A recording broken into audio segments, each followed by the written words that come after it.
Oh, hey. What's going on, AC? It's survey time. I think this is the first time I've done a member stream. I was working on a silly survey for the city's community. And I thought the crafting it part, at least, is more of a behind-the-scenes thing.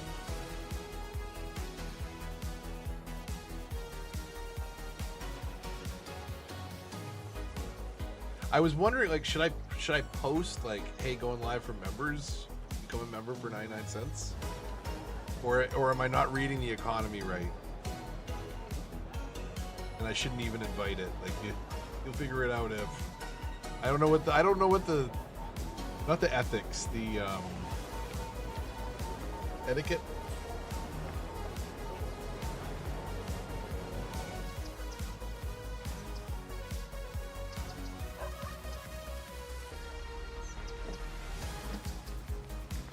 What is up, everybody?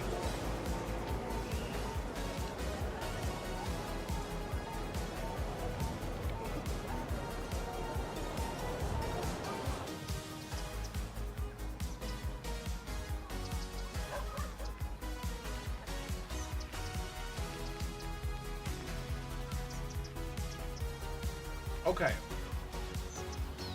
Let me see here. So I've been working, I got obviously cities up in the background here. Ooh, I just messed up the volume on the Elgato. So the game might be a little bit loud.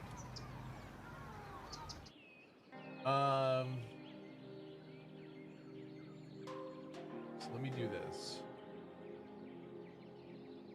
Did I not customize it? Let me see.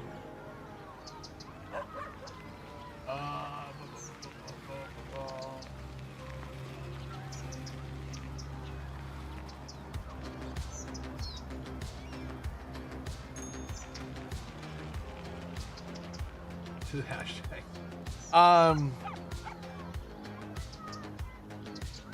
Since when is hashtags allowed again? I thought like I had it turned off for a very long time. I don't have a problem with it. It's just it was a spammer thing. Like it used to be linked to like you had to turn off hashtags and hyperlinks. If you had hashtags, then you could internet link stuff, which is I think a silly thing to group.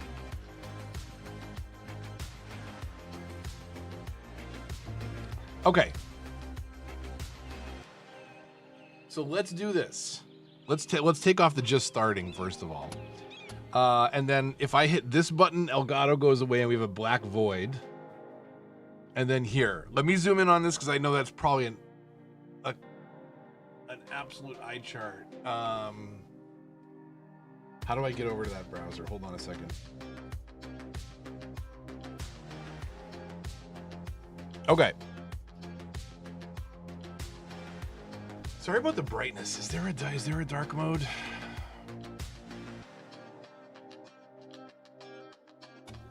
Whatever. Okay. Sorry. Deal with it. Okay, so I'm gonna blast this out on. I was gonna make a video on YouTube because it's got better reach. I was gonna throw it out. I was gonna ask other creators to share, but I don't know how polarizing I am in the community. So I'm, maybe just posting it in the Discord somehow will be enough. I want to get a wider audience, so. No, I don't know what to do. I thought I started a member stream soon. I don't know if I set the drop down wrong. Whatever. It doesn't really matter. This is not the one that I'm going to fix it on, apparently, which is why I renamed it. But here's the thing, right? So, the creation of survey just may not be that interesting to everybody. We need dark mode. Do I figure this out right now? Okay, hold on. Hold on. Press that button. Press this button. How do you do dark mode in Google Docs?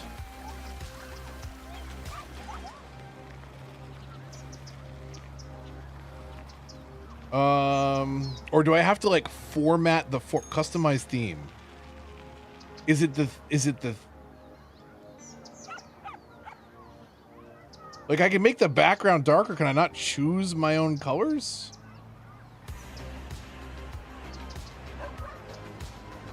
This is not great, Google, but it's better than SurveyMonkey locking me out.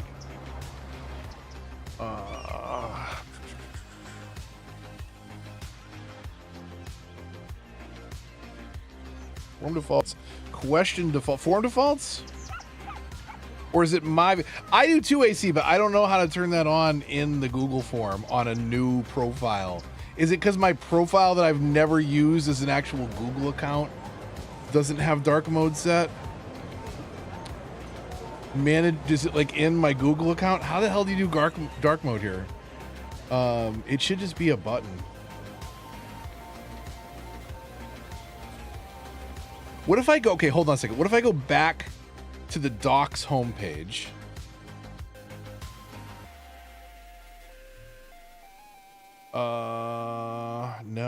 No. What about this? No. Why must they make it so difficult? Like, it's 2025, Google. Who wants to stare at your bright white background? Not us, apparently.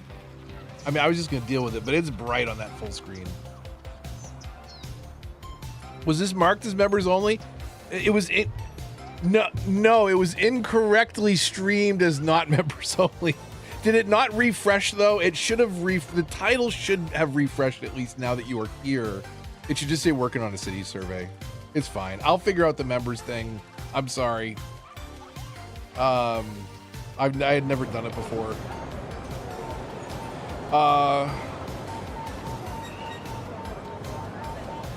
Install third-party extensions.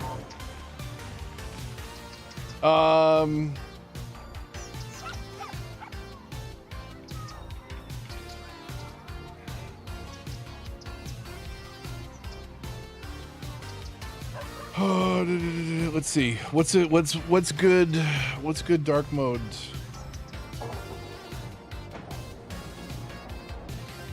Ooh, a Google Docs dark mode featured specific plugin?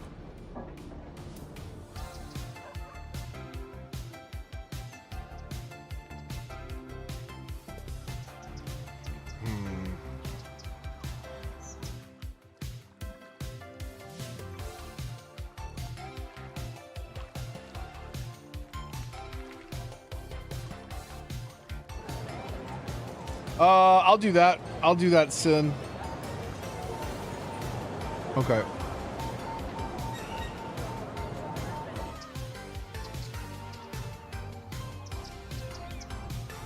Dark green. Okay, here we go.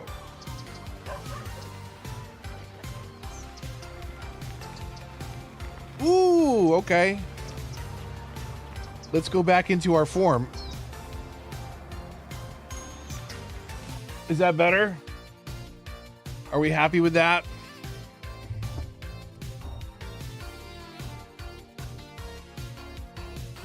Should I grab cities branded colors?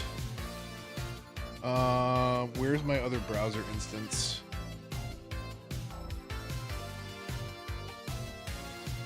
Is this one? It's this one. Okay, hold on. Let me get cities latest. Where the hell do I have it? In here? It's in this doc. Okay. The sky blue of the new cities. 315 2FF. So let's go into themes and we'll say our color is 315 2FF. That is the official City Skylines 2 blue. Although it doesn't look like it's rendering quite the right way in my browser. I don't think the tab is the color, it's the left bar color. It's a little deceiving. Okay, anyways. So let me get the chat back up. Sorry, I'm all over the place here. Thank you everybody, by the way, for coming by and being active. So it's a lot of chat for just a handful of people, and I appreciate you. We missed you, dark mode. Okay. So let me tell you what I'm thinking, right? Like, and in fact, it says it right here, if you can read it, if it's not too small. City Skylines Community Survey. With the completion of City Skylines 2 Ultimate Edition and the sudden departure of Colossal Order as the developer, I'm gathering information for a documentary. Would appreciate feedback from the players. So I would like to put together more of an organized video talking about Colossal Order, what happened. I was initially going to do a Paradox is the worst video. I think I can kind of all roll it into one now, so I don't even know. But part of it is I want to understand like where other people are coming from and make sure it's just not me angry old man waves fist at cloud. So I would love your take on what would be interesting metrics that we can ask in an easy enough way. Okay, here, I'm sorry, I went off on a tangent. The survey is, and this is the other thing, I'm very much open to feedback here. I wanted people to understand that they can skip sections. If stuff doesn't apply to them, just skip it. It's gonna look a little different when you actually click into it as a survey. So survey is grouped into a few sections. There are no required questions. You can skip entire sections if you choose, or if they just don't apply to you. Console versus PC questions, for example. Thank you in advance for taking some time to tell me about your experience with Cities Skylines. So we jump into next, and we're going to talk about which ones have you played. So Cities, Cities 2, console, which includes Xbox and PS4, and separately the Switch edition or remastered. I want to know about platforms. I'm interested there. So if you're playing on PC, it could be Windows, Mac, or Linux. You could be playing the old school console edition on Xbox One or PS4. Maybe the remastered or the old one. Maybe you never switched to remastered on PS5 or Xbox Series. And then, of course, there's Switch and even GeForce Now. I wonder if there's any GeForce Nowers out there. Only one you haven't played is a Switch. Sin, you are not missing out. It is something. I don't think I've made it past the 3rd milestone. It's just like you can't. It's not good. And then I have a small image leading into the next page. I don't know if this is I am also zoomed way the heck in. Like if you were reading this normally, like I kind of want to keep it pretty simple here. Maybe I get rid of the image. I kind of like it with the image, but also on a 1440p resolution monitor, you're scrolling to get to next, and maybe that's just inconvenient and stupid. But anyways, after we gather some basics, and this is where I'm kind of interested to know if this, how I have to describe this differently, because the scale doesn't keep.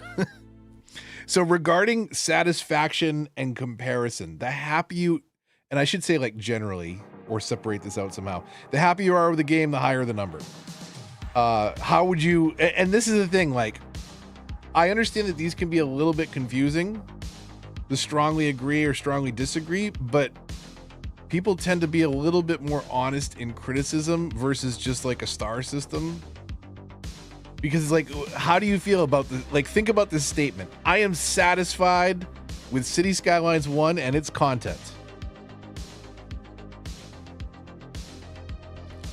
You know what I mean? Like, would you recommend it? Do you love it? Are we all here because of it? Yes. So probably, like, I'm going to guess most people are a 4 or 5 on this. Otherwise, they wouldn't even care about what we're talking about right now. Versus, I am satisfied with Cities Skylines 2, including DLCs. And then, this is the one, though, I wanted to ask this, but maybe I don't ask it right here, because now it's not strongly disagree or strongly agree. It's if you've played both CS1 and CS2, which do you prefer? Vote 3 if you enjoy them equally. Is this too confusing? This is definitely one that I wanted to ask about. That's the thing, Sin. We are creating the survey right now. I'm asking for feedback on it before I provide it to anybody. I want to make sure I'm asking the right questions, getting the right data, getting things that are going to be interesting to talk about. But I think I want to understand people's general satisfaction with CS1 and CS2. But do I split this question off? Is this confusing? Especially, like, do we have any non-English native speaker? Like, because that's the other thing I'm wondering is, like, I don't want it to be confusing. I want it to be something people can click through easy. They can just answer some questions. They can easily skip sections if they want, which is why I think scrap the images. Again, we are zoomed in, so the scale is a little bit off here.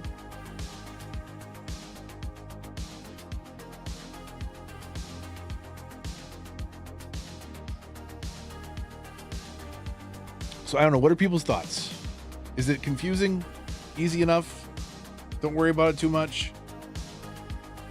It isn't confusing to me, but I can see where it might be confusing if it's translated. That's the thing. Like, I don't know how much people like.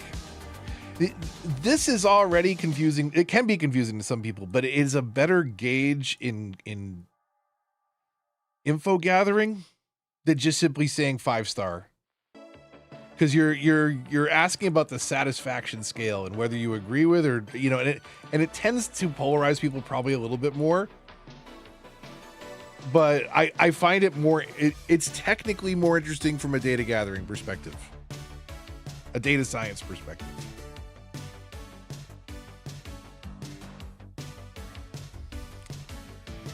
Okay, so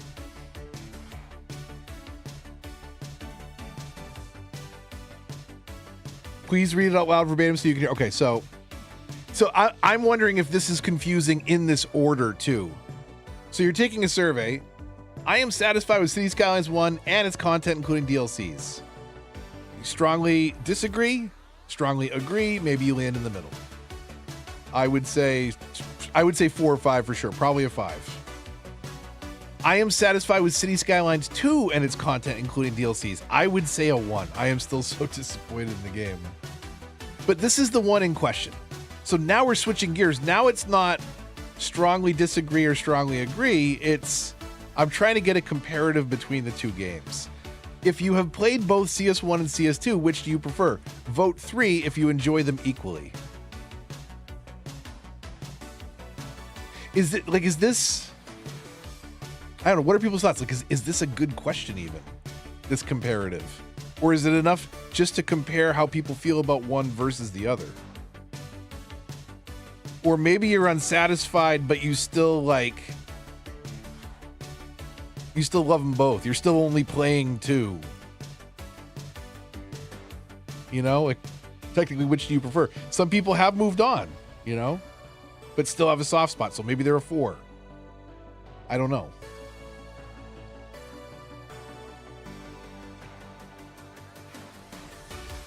So I didn't want to make the DLCs and payment section too confusing, because it can get confusing. It was the part where we were all overwhelmed on the live stream. I'm overstimulated. Might trip people up. That's why, again, I'm gonna try and trim it down. I want to keep the section small so that they read relatively well on a screen.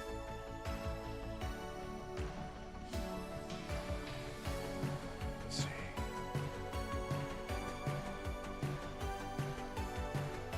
Being pulled away? No worries, no worries. Okay, so thinking out this next section. So I kind of want to get a sense for how people are buying it and what they're buying. So where do you typically purchase the City Skylines games and DLCs? Select all that apply. Steam, PC, official console store, PlayStation Store, Microsoft Store. Nintendo eShop is not listed because, anybody? Because there is no DLC for Cities on Nintendo.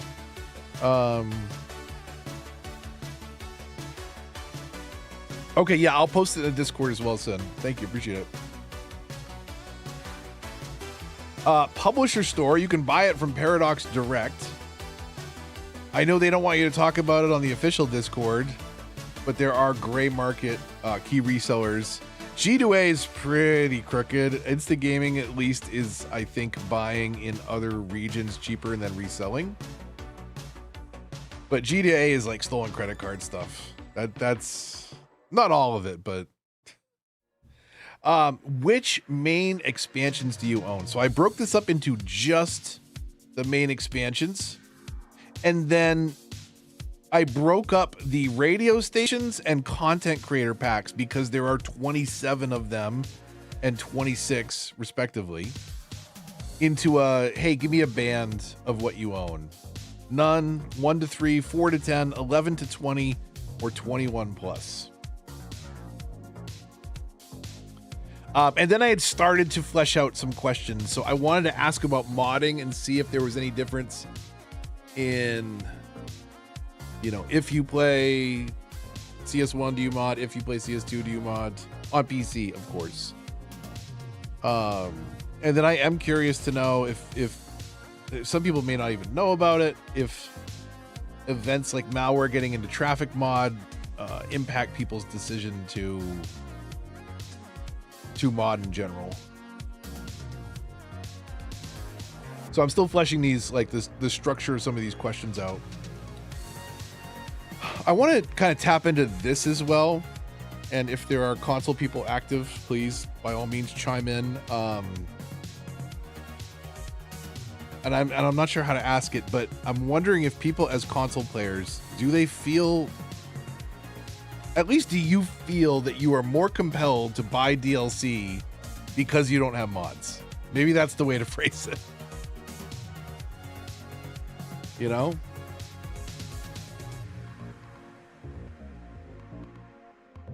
That's just me typing notes. These are like everything else is fully fleshed out. This is just like super shorthand, effectively. They don't have options. They don't have punctuations. They're not spelled out. That I will change. But I kind of want to get a sense for if, and that's the other thing too. Like it's going to be all based on how people read. Like, I don't want to know that people that don't play Cities 2 don't mod Cities 2.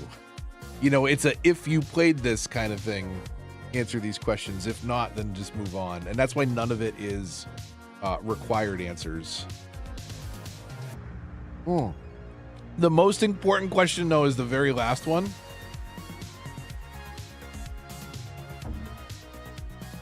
And I'm wondering what people's thoughts are on this one.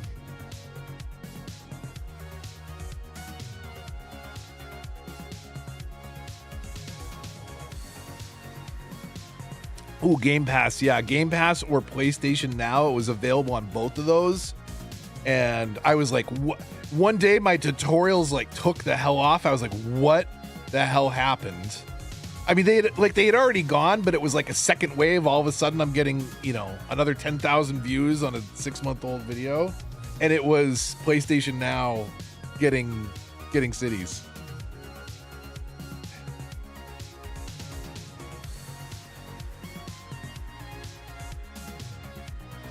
Console would need DLC more. Yeah, right? So you can't get free mods or assets. Sometimes I want a better looking hospital. Yeah, right? I think that very much is the case for it is our mods. It's our way of expanding the game's functionality. Because you can't do it with mods. So you have to pay. And that's why I wonder, you know, again, like it's tough to put yourself in the shoes of a PC player, but like at least in isolation, do you feel that lack of mod? I guess maybe that's a better way to say it. Do you feel that lack of mods as a console player? Do you feel lack of mods impacts your? Does it make you compelled? I'm gonna work on some phrasing. I'm not entirely sure.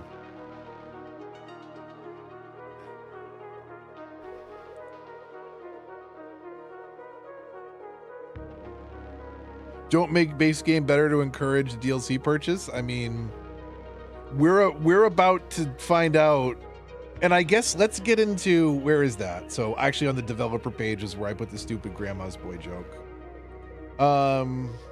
So let's get out of here. We'll get out of preview mode. Leave.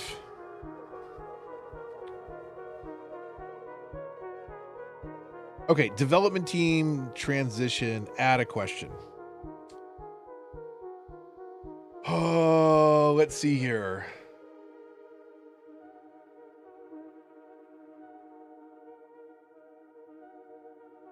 What if we did something like this? Okay. I'm just trying to think this through. They sent another survey. No. We're making a survey idea. I'm doing a documentary. I want crowdsourced information. I'm putting the survey together, and we're figuring out as a group what we want to know about from the community. Let me type this question out and I'll take you back through it. I don't like, this is what we're here for. It's kind of more of a silly behind the scenes. I meant to do members and I didn't, and I'll figure it out at some point. What if we do, how do you feel about Colossal? I always have a problem with that. Colossal Order stepping down as the primary. If I'm typing like an idiot, it's because I'm sitting way back crooked in my chair. How do you feel about Colossal Order stepping down as the primary developer?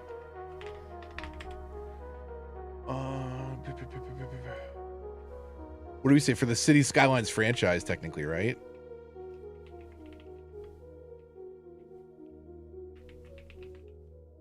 For the Frank Cheesy.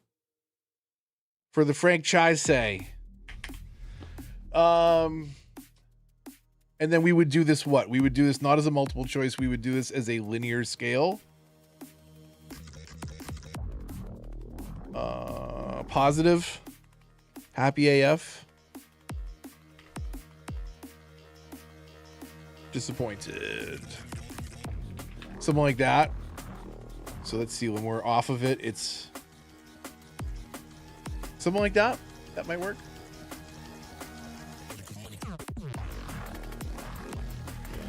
Not a documentary. Why? I love doing that kind of geeky stuff. It would be like a 20-minute version of the hour-and-a-half rant that I went on, but well written and edited. But probably still as ranty. Just with all the yelling condensed into 20 minutes. New developers, Colossal Order left off. Yeah, so let's see.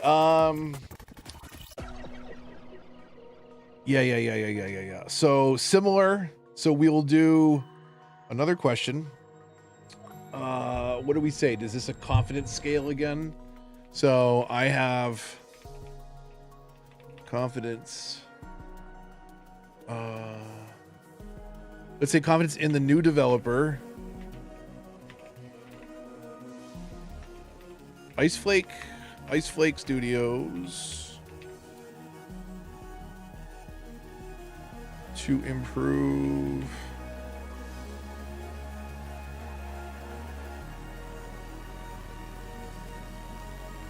how about to improve upon City Skylines in its current state? November 25. And then again, linear scale. Did I define the last linear scale? Yes, I did. Okay, and then I have confidence. Is it a strong? So it's a strongly.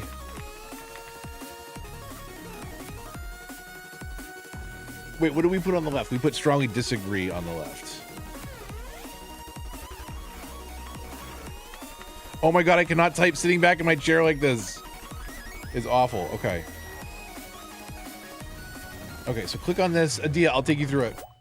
Because you got in a little late. Well, to be on the most wanted list, I already got my keys revoked, so I don't know what they're gonna do. I honestly, so I was working on a video. Let me find the thumbnail. Let me do this. Let me jump back to the form, and can I just add the image right here? Hold on a second. I gotta find it. I think I showed it on stream a little while back. I must have a download of it, but I'm just gonna go find it in Canva. Hang on a second. I love the thumbnail. It's so simple, but it's a video that I already researched and wrote. Well, I should say I started to write. It's pretty well researched and laid out already. Share, download image.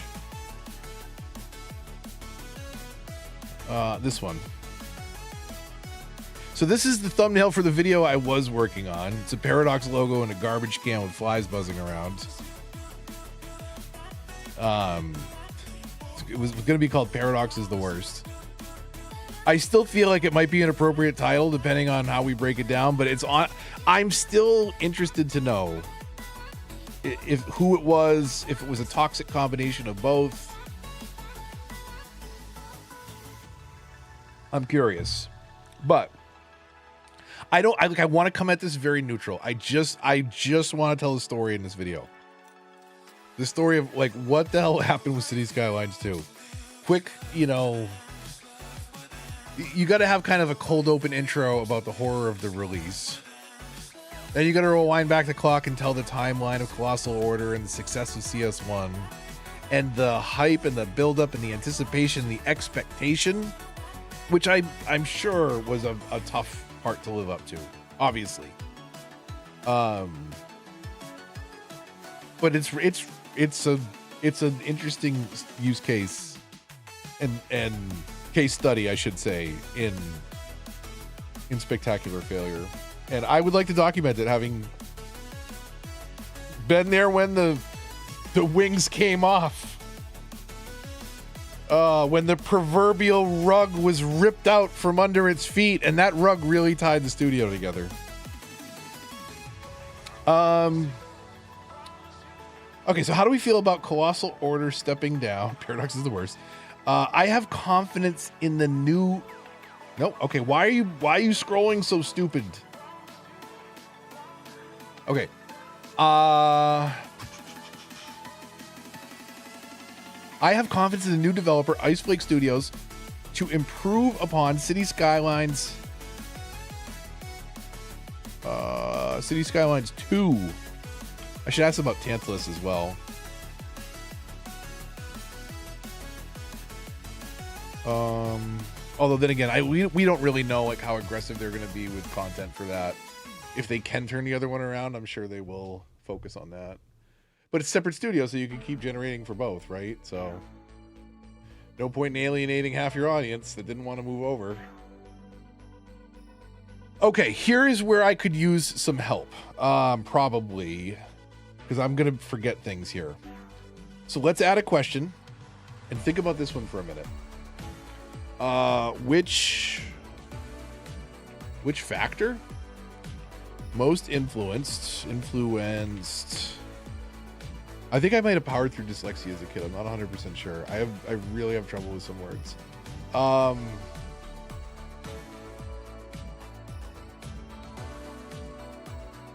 I have something. Something's wrong.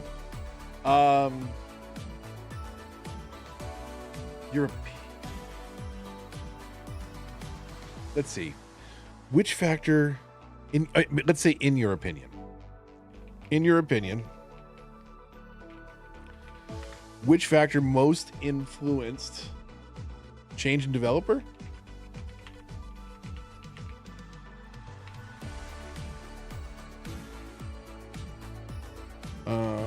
That's not technically a question, is it? No, I guess it is. Yeah, no, it is. I'm thinking of the in your opinion as a separate statement. My brain is fried today. Okay.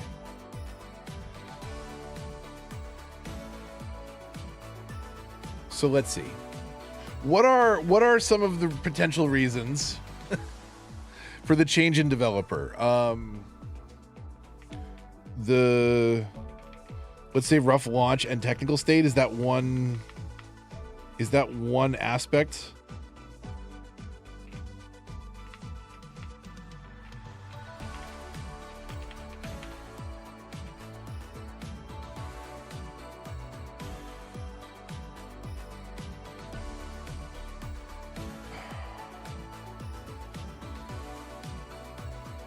Wait, like, I can't think of a lot of reasons other than just, but okay. I mean, I can think of reasons. I don't know how to. They did deliver it 3 years late.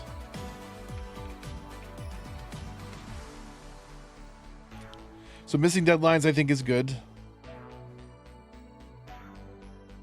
Delivered. I'm just gonna note here. Delivered 3 years late and multiple delays.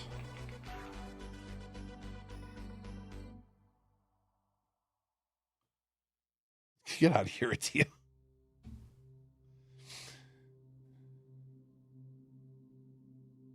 They released a good year and a half, 2 years too late for that.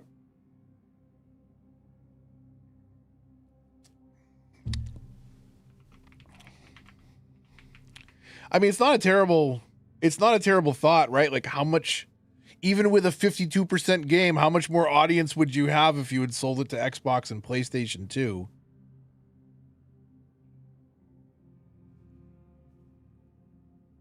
What is this incredibly ambient that is happening here. Okay.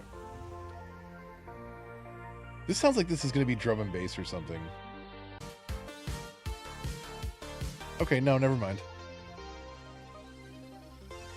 I'm imagining things. Don't forget about Switch.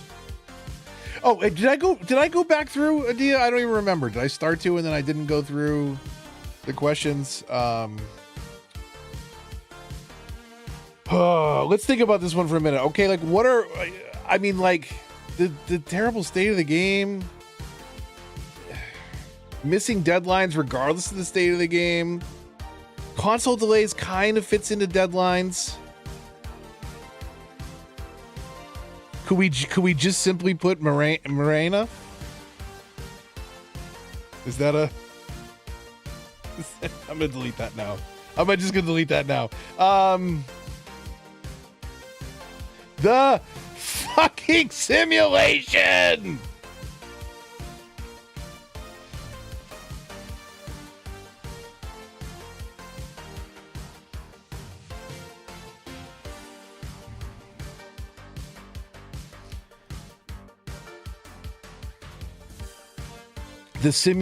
Wait. The simulation was disliked.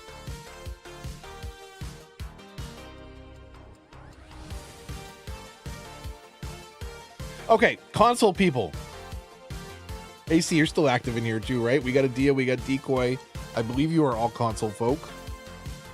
Help me out here. Let's go to the, where's the, let me zoom out for a minute. Where's the console section? What do we have to know? PC and modding, consoles.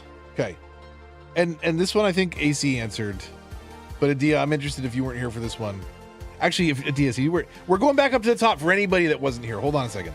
It's going to be quick. City Skyline community, we appreciate your feedback. It's grouped into sections. There are no required questions. You can skip entire sections if you choose, or if they just don't apply to you. So, which games have you played? 1 or 2. Console is Xbox and PlayStation. There's a Switch version, and then there's the remastered on Series and PS5. And by extension to that, like, how did you play PC? Are you on Mac, Linux, Windows, GeForce Now, maybe? Anytime. So when you see the picture, that is going to lead into the next survey page. At least that's the plan for now. I might ditch the pictures to make it fit easier on the page. And I do really want to think about rewording this and make this as easy to understand, but satisfaction and comparison. The happier you are with the game, the higher the number. I am satisfied with City Skylines 1 and its content, including DLCs. Strongly disagree, strongly agree. I'm satisfied with City Skylines 2 and its content, including DLCs. Again, strongly disagree, strongly agree. If you played both CS1 and CS2, which do you prefer? Vote 3 if you enjoy them equally. So I think that's pretty straightforward, but it's still, I could see where the logic gets a little weird. DLCs, how do you buy them? Steam, official console store, Paradox store, gray market, physical retailer.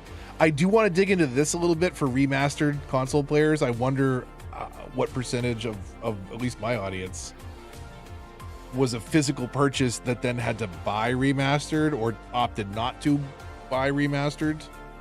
I got to figure out how to break that question down. Which main expansions do you own? I'm curious. Can I put my mods on the spot? Who wants to go first? Which do you own, or is it easier to say you don't own?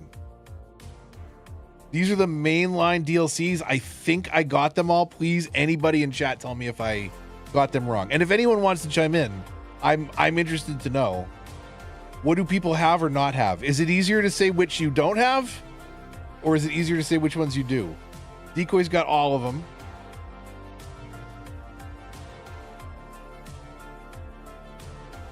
Don't own airports and financial. I don't think you're missing out on financial. I think you can skip financial. And airports is a very big if. If you want to build an airport and commit like an entire tile to it, which makes more sense with remastered than the base game 9 tiles? Maybe. If you, Adia, specifically, want an incredible detailing tool in the apron, the cement you can paste down almost everywhere, there's still some restrictions to it. I'll show you on a live stream like what you can and can't do with it. But like you can make pavement plazas. If only we could put trees and bushes and stuff on top of it afterwards. But there's still some ways like you can cover up grass and dirt and sand and turn it into plaza. It's actually really cool, but I don't know if I'd buy a whole DLC for it. If it was on sale for like $4, maybe. And AC does not own natural disasters and financials. Financial districts is literally, without a doubt, on this screen, the worst one. Without a doubt. Hands down, 10 toes down. I'm on all fours saying Financial District sucks.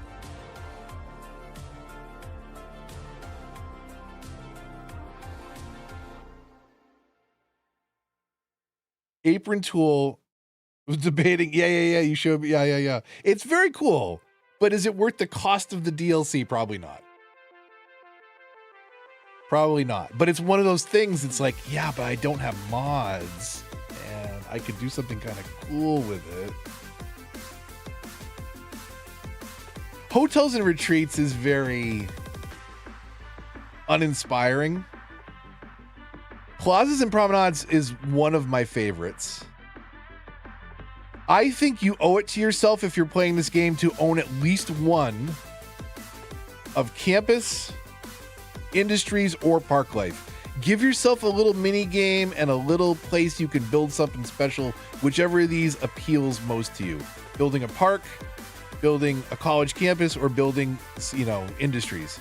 I think one of those, at the very least, is really important. They're also all, I think, I shouldn't talk because my river run is going broke and I was going to do a stream to help, hopefully chat can help me. But these are also insane at making money. They break the game if you do them right. Mainly scared of mouse level fires. AC, I don't have the random disasters on though. I still have a suspicion somewhere that somebody coded that into the game.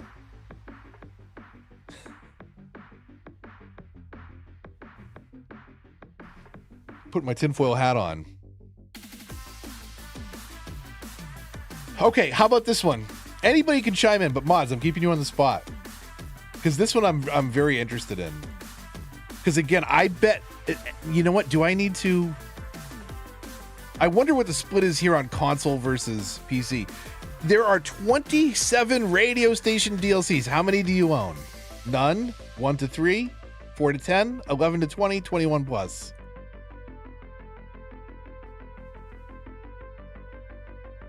Parkgates on campus game days. Woo! And then if you're funding the team with the cheerleading and the... you can actually... lose some money by doing free tickets to transport on game days, but it gets more people in and increases your chances of winning. So I think it pays off. You're embarrassed by the radio station question? Do you have them all? Some of them come with the bundles and some of them are actually genuinely pretty good. I have a bunch of them, but I didn't have to pay for them and I enjoy them. You don't have to share if you don't want to share. I might move the content creator packs. Does this read poorly? Do you know what I'm talking about here? On the wiki, they're technically cosmetic, but there are 26 cosmetic DLCs and content creator packs. How many do you own? Should I list some of them out? Does it make the form too confusing? Do you know what I'm talking about? Can you think of half of them? Stopped in the radio station with Africa and Miniature. So you were going down the line for a while, huh? And then you realized like they are not stopping with these things. Okay, why is my synthwave going so up and down? This is just the synthwave playlist on Epidemic Sound on shuffle. And there's some very ambient stuff once in a while. I don't think I own any radio stations. All right, that's cool. So I don't know. AC, do you ever use Spotify or you ever use Spotify on your Xbox? Because like half the radio stations are on Spotify anyways, and you can just listen to it literally through the same speakers. It doesn't make any sense. I don't know. I like I said, I like the radio stations, but if it was between paying them and streaming it on Spotify and maybe not having some of it and just having other music stream, I would go that route. But I get it. I love the convenience of it in the game. They were the last thing people asked for, though, for the longest time. So I was in the Discord with Colossal Order and Paradox. They folded that Discord just after the launch of Cities 2. There are still creators that I think are in a Discord with them. I don't know. I talked to Egg and Flybox and Joy. That's about it. But essentially, right, like, you know, no one was asking for, I was asking my contact on the side, and he said something sometime, like, to me in the main chat about, like, oh, I sent you those radio keys. And everyone's like, wait, what? We can get radio keys? And all of a sudden, the spreadsheet had another column added to it, and everyone's grabbing the radio keys. Concerts is such a good station, though. You should see how cute it is when that music is blasting out of a little venue that you've upgraded to level 3. And people are coming in and generating traffic, and there's lights. It's really unfortunate they didn't bring that over. Maybe Tantalus will do that. Do we know? So, Mods, do you know where you're at on content creator packs? So, like, Modern Japan and Vehicles and Brooklyn, and I feel like those are one of the most compelling things to pick up for a very long time, but I feel these have also gone downhill in terms of their quality. I didn't ask about the map packs. Maybe I should put map packs in there too. Where's Fry? There's Fry. Add map packs question.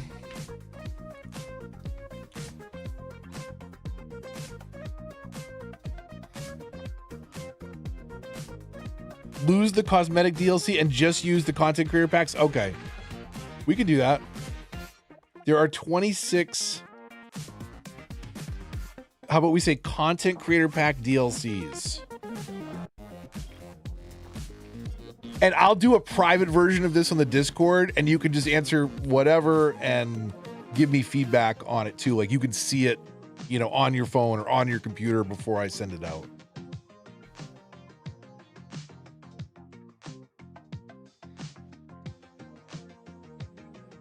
Would you like to play CS2 on console? Yes.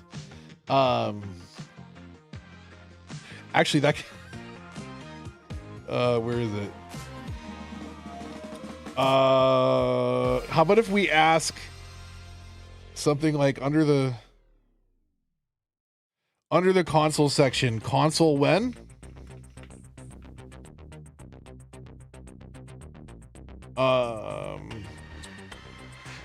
Soon? Maybe 2026? Later? Wait, what if we do? Okay. Sooner, 2026. Later, next console gen. Or 3 never.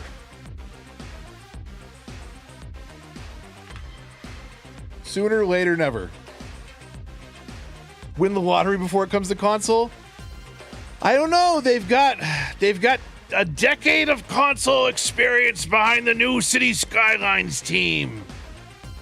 They've been making mobile games too, yar.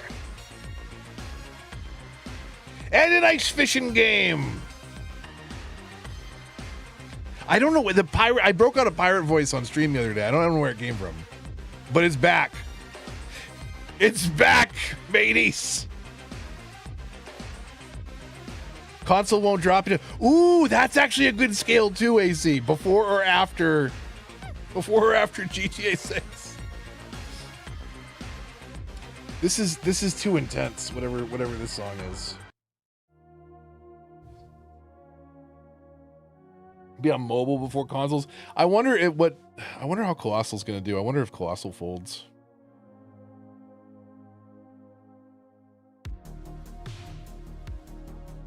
Graduate school. Hey, speaking of, Apple got accepted to her first choice for master's school. So she graduates Sunday and starts up her master's in January. Super proud and excited.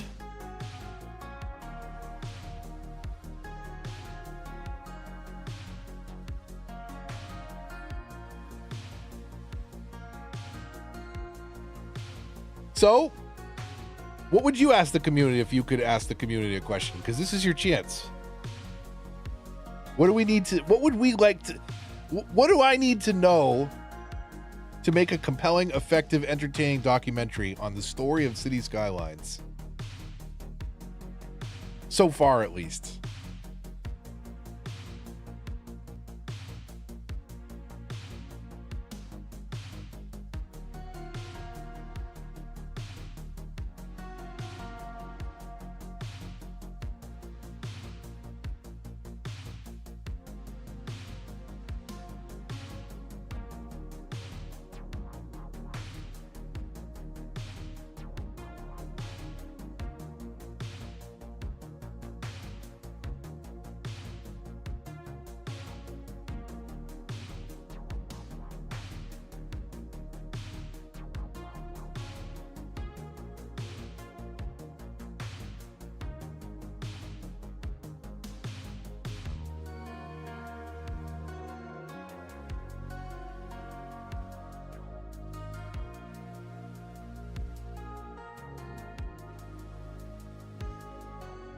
Oh, geez, I muted to cough. Yeah, I did mute, but I just caught it before you typed that, as you were typing it. There's an icon for that now. I'm sorry. Where was I? Have you been victim of end platform train stations? So bitter about that still. Although I think did that come up again because I talked about a most recent video?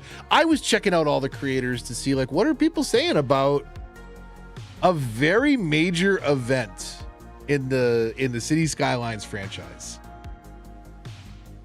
Now, who was it? I think Phil, City Planner Plays, posted a video and did his, his update, his opinion, his, I'm not sure about Ice Flake. Here's their deal. So he did a video, and in that video he said, hey, by the way, I'm posting a bike video tomorrow and I didn't know about this. So if some of the tone of that is weird, then, just be aware. He wasn't going to redo the bike video based on the new news, but he did put out a video before. And what I thought was kind of weird is, so a lot of people posted videos, a lot of people talking about it. And I went to see, okay, what's Biffa saying about it? And Biffa had a bike video, and he's like, hey, here's the bike intro. We should talk about this. Talks about it for maybe a minute and a half. I don't know. Maybe. It seemed incredibly short. And he's like, I'm not going to do another video on this. That's all I'm going to say. What? The dev that has the creator of this game that we've been playing for, that he's been playing for a decade, that I don't know, when was that Discord started up? 2019? Working very closely with the Paradox and Colossal Order team for 6 years. I mean, you know what? I kind of get it. His business is cities, and he doesn't talk about the downside as much. I think he's just trying to guard his community and his channel, and just wants to proceed and be positive.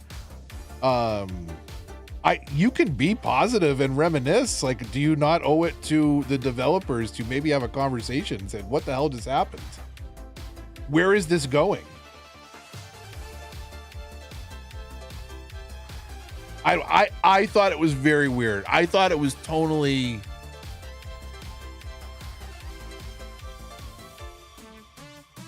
What is the word that I'm looking for? It was just muted. It was just so muted, the commentary, and I was honestly shocked that. And I should go. Maybe I should go check, because he said he wasn't gonna post another video. It doesn't mean he didn't post another video, but I wouldn't be surprised if he did not, because he doesn't get into the. He doesn't really get into the drama. Even he did that video. It's like, we have to talk about cities.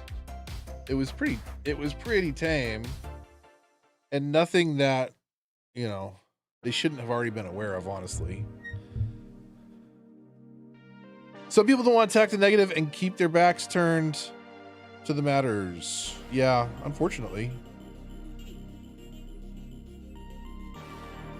Trying to keep their CS2 keys. Yeah, I guess. I don't know when that happened. Like, honestly, it could have been a month ago. It could have been during the freaking live stream. Like, I don't even know. I don't know when that happened. But I previously owned the Ultimate Edition, and now I do not. I had, though, because of a mix-up very early on in the process, I had a separate base game pre-order, because I was like, I want the San Francisco set.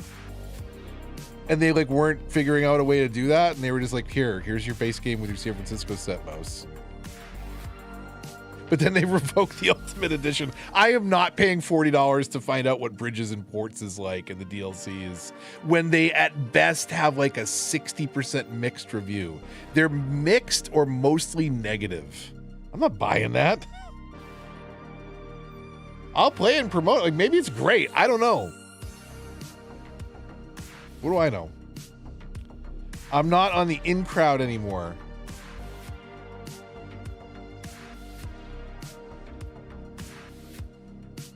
You talk trash all the time about Rare playing Sea of Thieves. Yeah. Console when? Sooner, later, never. I think that's a good simple question, and I can elaborate in parentheticals.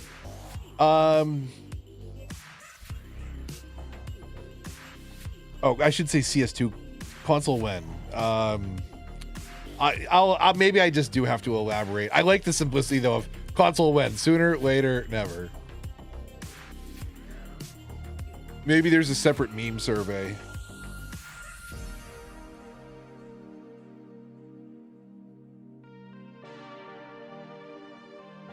Maybe this is this one an I feel compelled.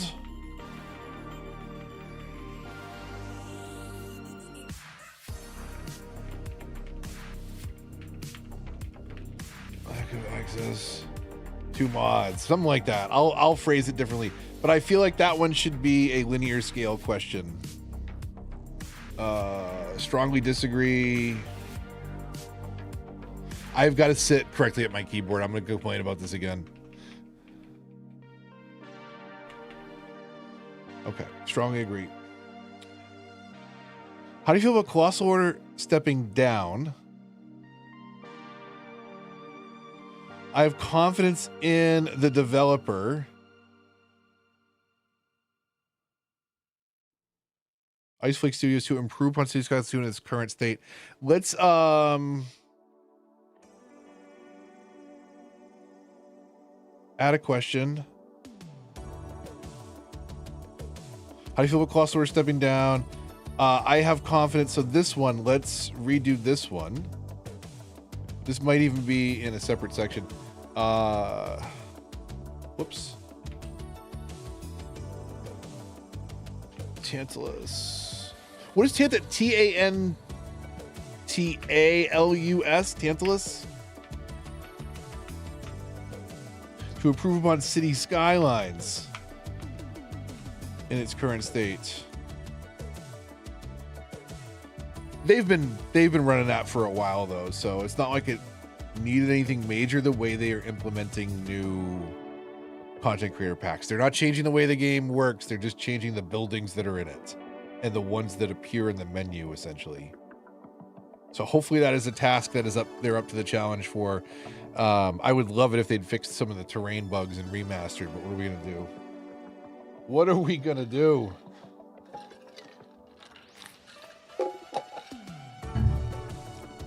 Thanks for tuning in to Stare at a Google Form, everybody. You are the best. I don't know if everybody saw this one earlier, but it is a very important question. Do you like techno? Yes, no, I would if I had robot ears. Those are your choices. That's the last question on the survey. I will probably scrap that one, but I think Apple said I should keep it.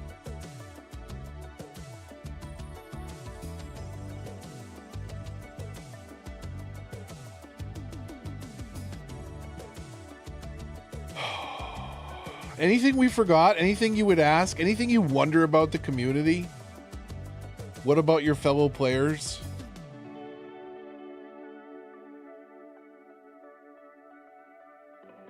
Is house the same as techno? No, it is not. No, it is not. It's actually a really good, it's a good question. I'm glad, like I am glad you would ask such a question, because it's important to understand they are distinctly different genres within electronic music. So more recently, you will hear the term EDM, and it's just like everybody blanket lumps all electronic music into this one EDM category.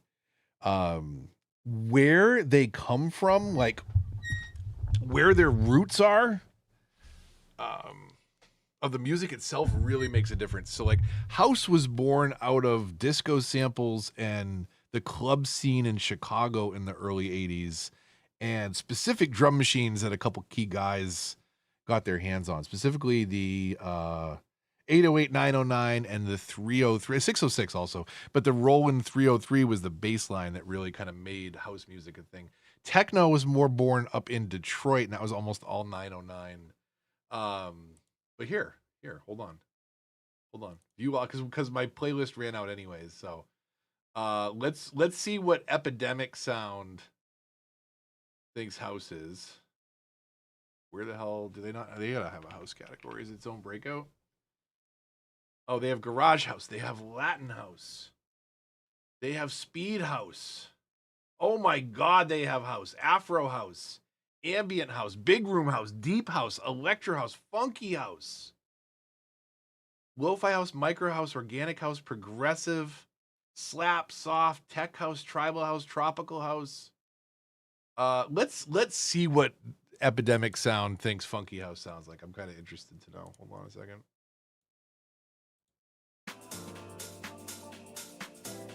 Okay.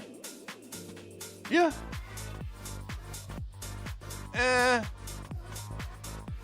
That's a little future bassy. And that's a little disco housey. I love it though. I do love it, but it's, yeah, that's kind of funky house. That's kind of funky house. It's still got that disco loop in it. I gotta talk to them about their categories. Where techno, on the other hand, is not atonal, but generally a lot less focused on the melody and smaller repeating patterns. So like, where they gotta have some hard techno or something on here, right? Or some like, they got a lot of stuff. Holy cow. Okay. Minimal tech. We'll just go straight up techno. Let's see what a popular Epidemic Sound techno backing track sounds like. Yeah, see, that's more progressive and trancey almost. Where's the techno guys? Nope. Nah. Nope.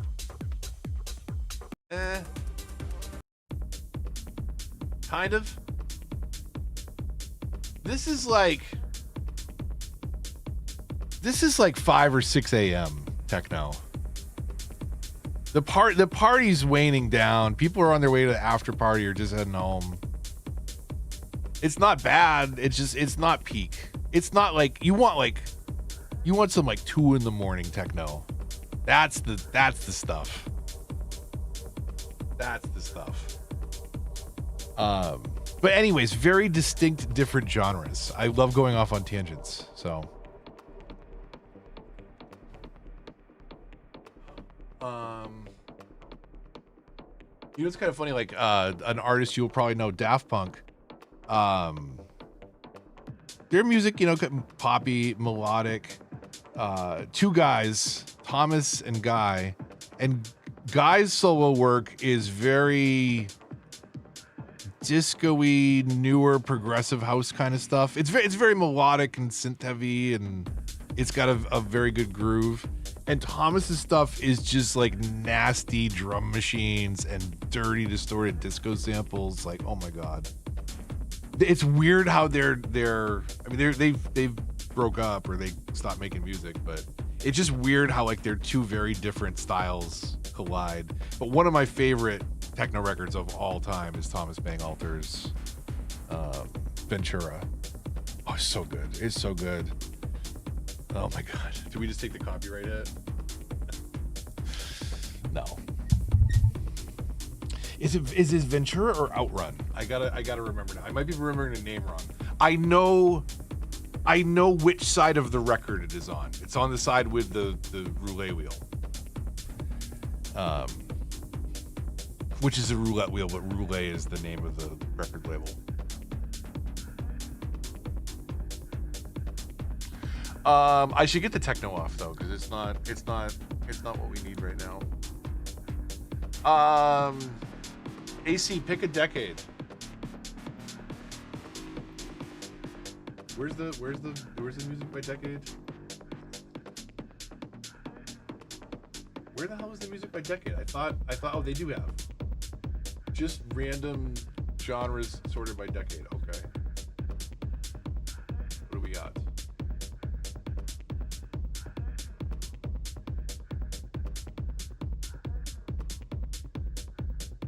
'90s. Let's see. Okay, here we go. Ready? Random background music. We want instrumentals, not vocals. What did the '90s sound like? Epidemic.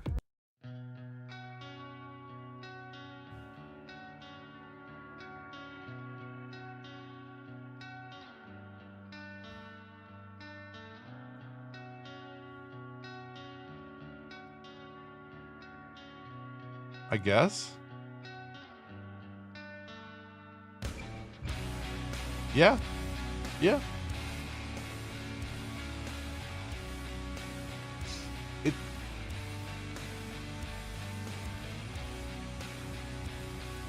I think that works. Okay. I think we've got the structure of a pretty decent survey. Again, I want to tell... just the way that I see the story unfolding is some kind of... You got to have like a quick, cold intro that like just gets to the point. Gets to the mess. But how did it all happen? We wind the clock back. We talk about... a little bit about Cities in Motion. We slot it into the time frame of where it existed in comparison to a SimCity game. Tell the story of Cities 1, the modding success, the community. Can I just say too now that like because a few of you are here, but I missed that post-pandemic Cities community. That was awesome. The game, like, remember the community right before CS2 got announced? Remember how good it was when it was just an anticipation, a pipe dream? Like, they'll probably do a sequel at some point. It was different. It went downhill. It got so segregated. It destroyed my will to play the game for quite a while. Like, that's how bad 2 was. I made me not want to play 1.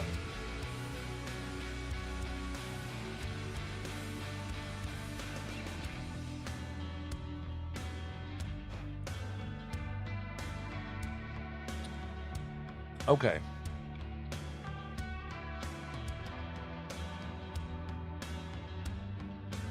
You were here early and now you're late?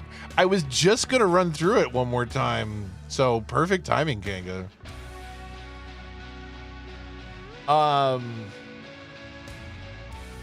So like, you know, documentary. I say documentary. I want to put some time into writing it, structuring it. You know, kind of a combination of slides, but there'll be game footage and snippets of news stories. It'll be a little bit more blown out than the slideshow was. I think the slideshow went pretty good though, considering how quickly I had to put it together, and it was like 120 something slides. It was 117, and I added a bunch before I went live. And I still didn't get to flesh it all out. So now I'll try and flesh it all out, tell a better story. But part of that is finding out how people are playing. I really want to know that. So it'll be grouped into sections so you can skip entire sections.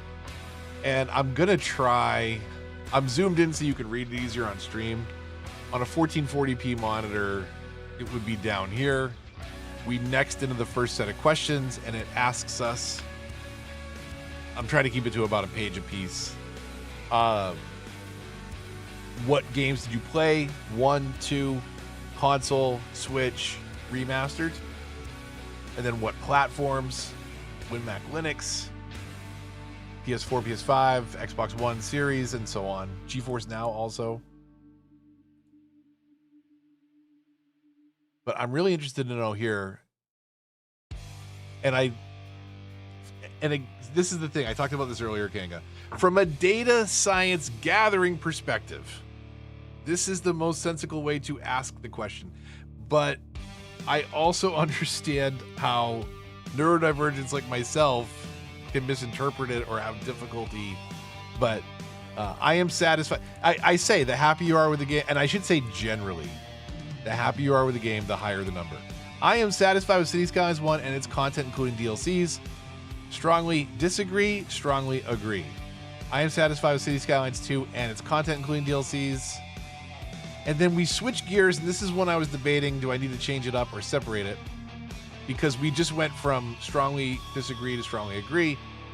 If you have played both CS1 and CS2, which do you prefer? Vote 3 if you enjoy them equally.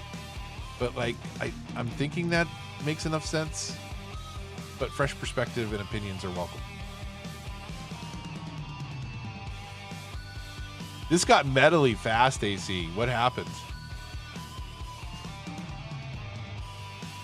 I feel like this would fit better in an 80s, late 80s playlist.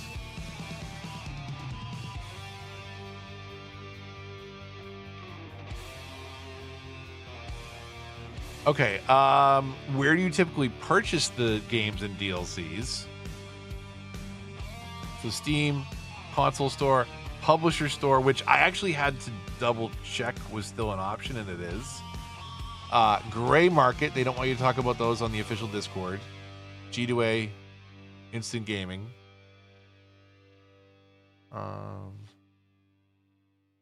Sad it's been 2 years, never been able to play 2. Yeah. I don't know. I wouldn't be too sad. You're not missing out much yet. Maybe they'll turn it into something, but it's going to be interesting if they can No Man's Sky after a dev switch. I don't think there's an example of it going well.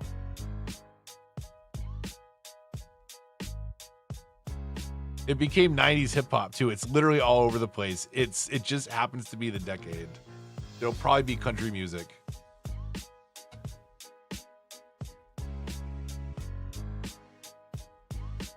Okay, Kanga, other mods shared. If you don't mind sharing, which mainline DLCs do you own, or is it easier to say what you don't own? No Man's Sky is an anomaly, yeah. Cyberpunk turned around pretty well too. The release was rough. I enjoyed it and I played it all the way through. It crashed a lot and it was glitchy and buggy and should not have been shipped. I never played the console versions, but I saw the footage. Like, the game was playable on PC, but they turned it around quite a bit. I still like have this. I don't know. I still like on one level. Like, I just so desperately want that to be an open-ended game in the end. I get that the story is contained and there is a finite ending, but I want that ending to be now you're loose in the city. I wish there was a post story exploration. You don't own the last 3 DLC. So hotels, financial districts, and plazas and promenades. You don't have plazas and promenades? I do highly recommend that one. I love plazas and promenades. That is a lot of fun. I love... Go back and check out, was it Greenwood? I did like that square island, all pedestrians, trams everywhere. A lot of airports never played it. Yeah, I have not. I don't want to commit an entire tile, but if I do end up doing a new Boston build, there will be a Logan Airport tile, and I'll finally do airports. But Kanga, seriously, I do recommend plazas and promenades. You should consider it if you ever are planning to play this game again. It's pretty fun. I like it, and I think it's pretty beautiful. You could do some really cool things with it. Okay, so that's the main DLC. Did we ever get a number from Adia's radio count, or did she just flat out not want to tell us? Was it all of them? Decoy had quite a bunch, but he stopped at some point halfway through.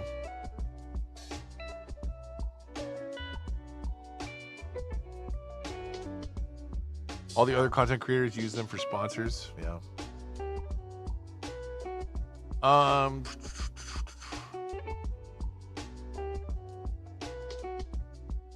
A spider web of roads to get in and out of Logan. I'm gonna do my best to recreate it in the spirit of Boston. So yeah, you have driven those roads recently, and can attest. And in fact, I think you did it with construction where you had to avoid the normal tunnel that would get you in and out of the airport easily.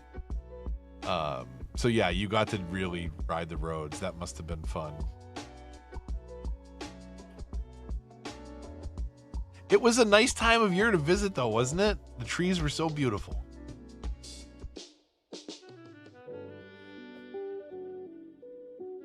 Seen more of the area around the airport than the airport. Do you own many radio stations, Kanga? We were talking about it earlier. And sorry if I don't own the last 3 DLC airports. Okay, that means we're doomed? No, it'll be fine. You don't own any of the radios, okay. And then what about, do you know on the content creator packs? So all the different Brooklyn and Queens. Geez, how many can I name, chat? What are there, 26? Okay, can somebody count and see if I do duplicates? I want to see if I can name 26. Okay, hold on a second here. Can I do 26 DLCs? Content creator packs. Okay. I'm going to try and... Can I do them in order? I'm trying to think if I can remember the presentation I put together. So do match day and concerts count in this umbrella? Match day and concerts. Okay. Match day and concerts. There was stadiums. Not the peanut stadiums, the original stadiums. I'm never going to be able to do this. There was Modern Japan and Modern City Center. That's the 90s. There's Squigglehausen's Vehicles. There's Revo's Mid-Century Modern. There is King Leno's Shopping Malls. There is Hearts of Korea. Is it Shibuya, the new one? That's 10. You have the Mountain Villages, Emerging Downtown, Brooklyn and Queens, Industrial Evolution, Pearls of the East, University, also by King Leno. What did Avanya do? European Suburbs and Industrial Evolution. What the hell am I forgetting? That is 17. What am I forgetting? My God, there's 9 more to go.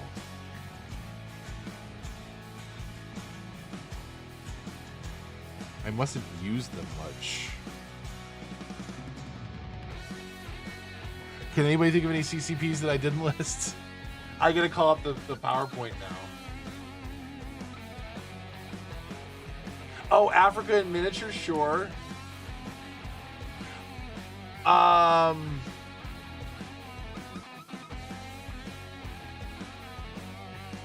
Japan Railroads. Okay, I said mid-century modern because I called up Revo. I actually had a question on the survey for a minute. I deleted it because I'm an idiot.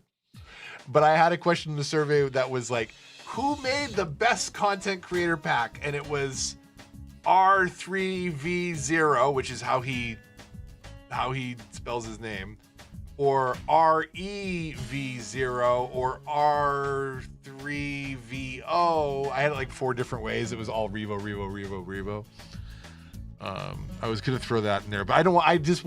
I want the actual facts, not the stupid stuff. But I thought that was fun. Transport. Oh, bridges and piers. That was a content creator pack, right? The bridges and piers. Transport-based CCPs. I said vehicles of the world. Well, actually, I didn't say vehicles of the world. I said B. Squicklehausen's vehicles. Oh, Mason's tree pack. Mr. Mason's tree pack. I can't believe I forgot that one. The skyscraper one is a good one. Okay, skyscraper one I forgot. So I forgot tree pack, Japan Railroads, Africa in miniature. I said Heart of Korea, right? That came around skyscrapers too, I think at the same time. Train stations. Man, I missed a bunch. Where's my... I'll be able to see it real quick in the PowerPoint.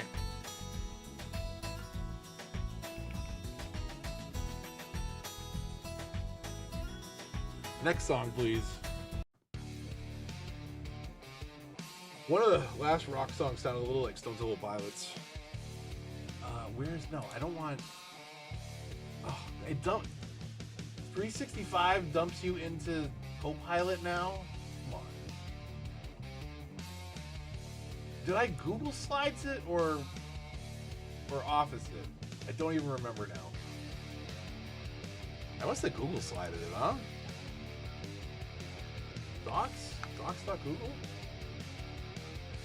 What the hell did I share the other day? Was it Sheets? Slides technically now? Or is it on... I must have had it on a different profile. Was it on this profile? Hang on a second. I'm not sharing my screen anyways, right? Okay. This one.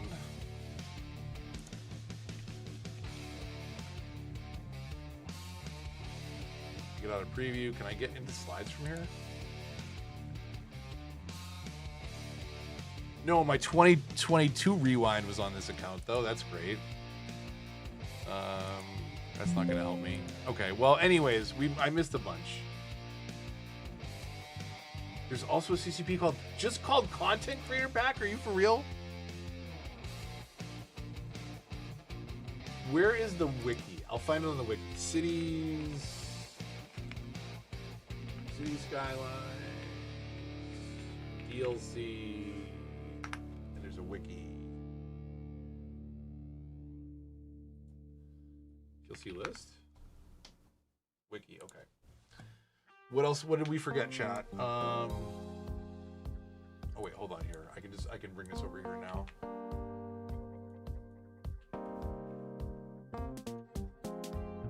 Okay, share, so out of this OBS back over here. Okay. Oh, the map packs too. That's 4 right there. I think I counted that in the content creator packs. So these are all the DLCs. Okay, here we go. Flavor packs, radio stations. Okay, here's the technically what they call cosmetic packs in the wiki. Art Deco. This is, I think, baked into the game for so long for console players, so it's not actually a separate DLC. I think it comes with the game now. Stadiums was the little soccer stadium, little football clubs, not the peanut big baseball stadiums. High-tech buildings, I definitely did not mention. I forgot high-tech. I don't think I mentioned Art Deco. Either that or I said it first because it was the top of my list, top of my mind. I definitely hit that. I hit that. I hit that. I hit that. I had forgotten bridges and piers, train stations I forgot. Seaside resorts. I forgot seaside resorts. For sure.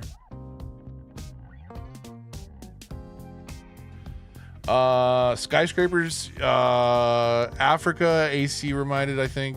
Somebody did. I got shopping malls. I can't believe I'm an idiot because I said stadiums, not the peanut one, but so does that count as naming the peanut one? Did I technically get 17? Because I implied that I knew of the existence of the peanut one. That was not the stadium one that I was counting because that one came out earlier in the timeline.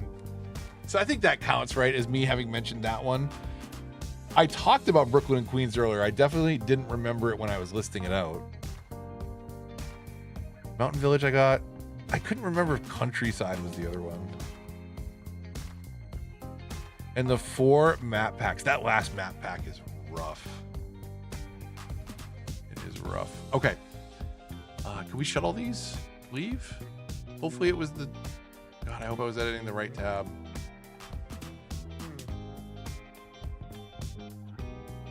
Sooner or later, never. Let's close all these. Refresh this page. So I'll send a list. I'll send this one out to the Discord once I finish it. But I think it's got a fairly good structure. And if I'm not zoomed in to share on screen,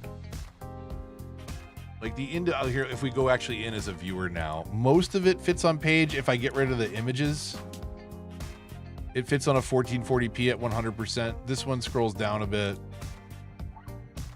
I'll keep the modding one pretty brief. I'll keep the console one pretty brief too. Again, I want to try and keep them on page.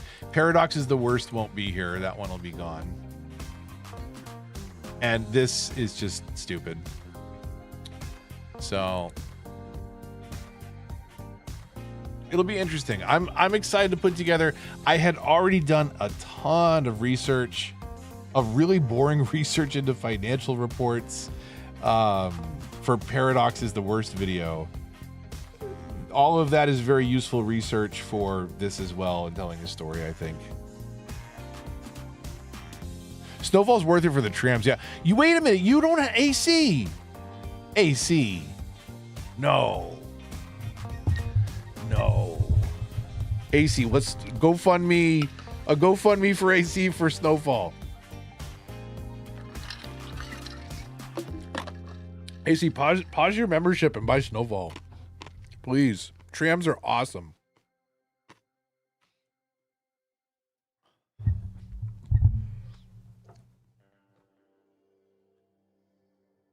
You had to rebuy packs? Oh, that's right. I forgot about that. I forgot about the old Xbox. Ouch. Yeah.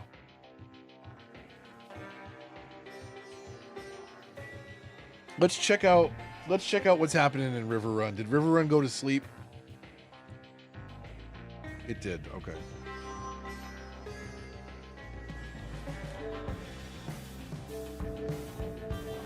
One, two, three, four, five, six. Same combination on my luggage.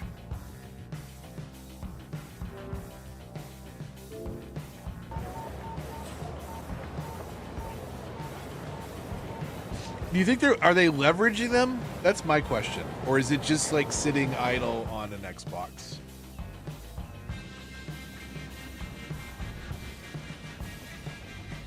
I turned on remastered. We got Edge of Map Fog in 3 seconds. Let's go.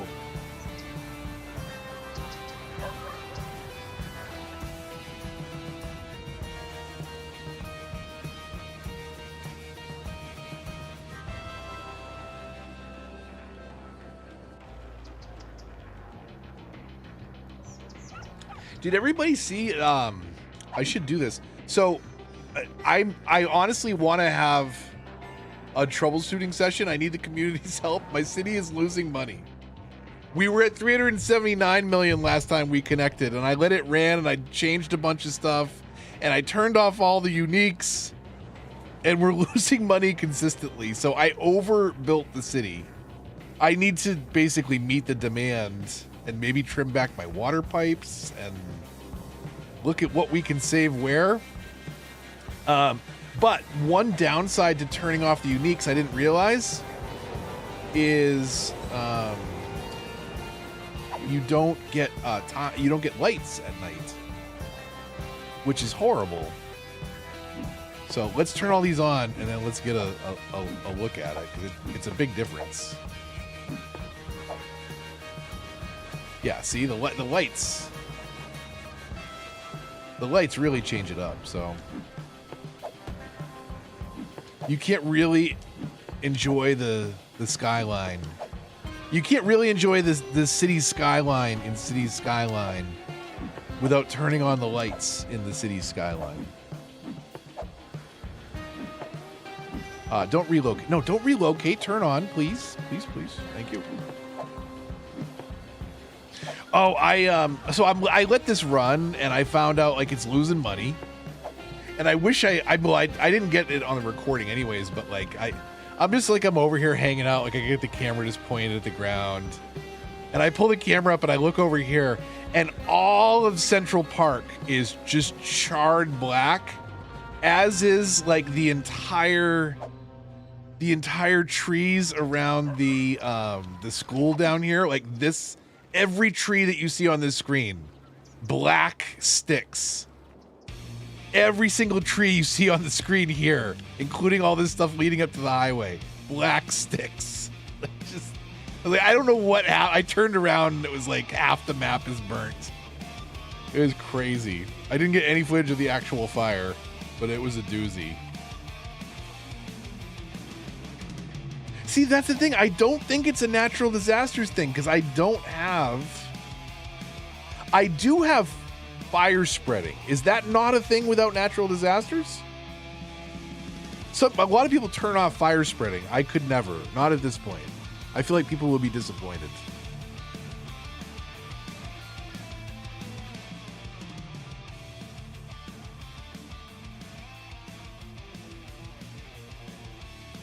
But there is a random disaster frequency which is off.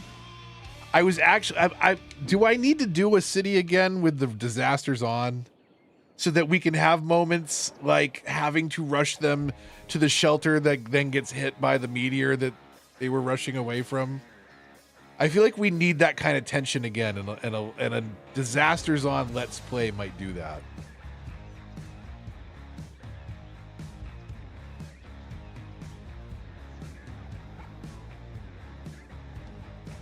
AC 90s was a good choice. Good to switch it up. Okay.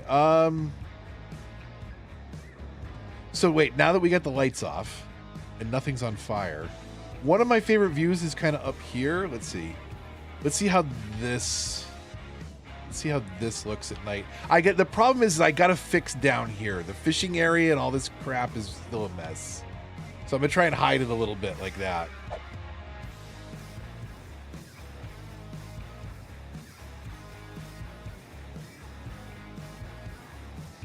Do we do that, or do we come down here?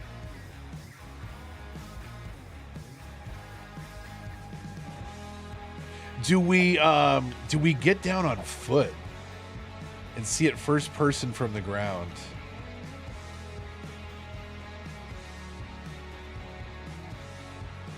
Okay, let's see here. What does our city look like at nighttime?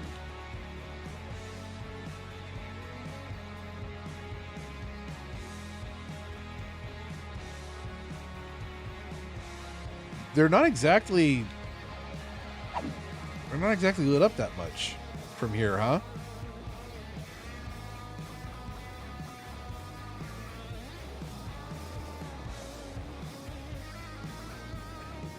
That's unfortunate. It's almost not worth turning them on for that shot, huh?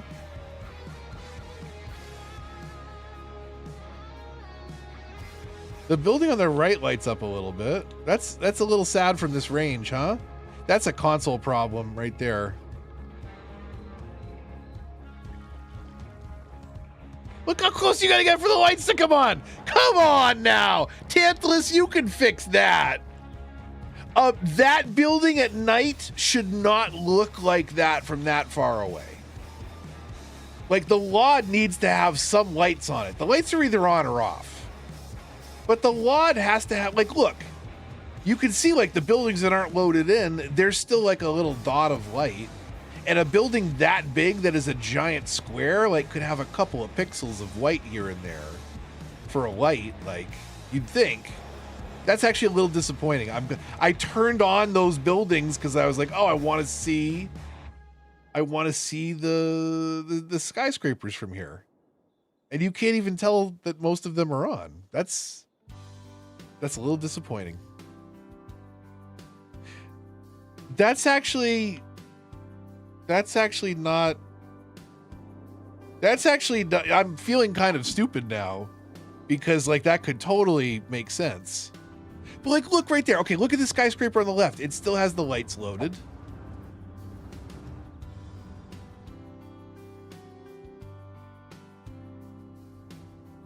Did I need to load them in for them to stay loaded in? Like, that wasn't doing that before. Look at how far away that left building is activated with the lights now.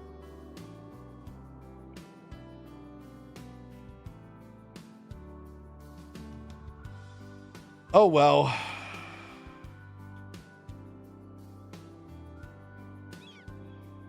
Midnight it is. Have we let's do this. I haven't done this. Let's come into town on the train and get a look at what this is like down here. Hey, dog. We got some claps in chat for your masters. Okay, we are. Ooh, wow! Look at that. Look how fast that thing's spinning. We gotta look at this at 1x speed. That's still spinning really fast at 1x. Wait, that's not 1x speed, is it? That's 2x speed. That's 1x speed. Okay, sorry. Okay, here we go. We just came into town. The big I was gonna say the Big Apple, but I mean it is a Central Park that's loosely based on the idea of, but it's not the Big Apple. Maybe River Run, the big sleazy. The big sleazy. Okay. I feel like an episode of Gilmore Girls is about to come on with this song.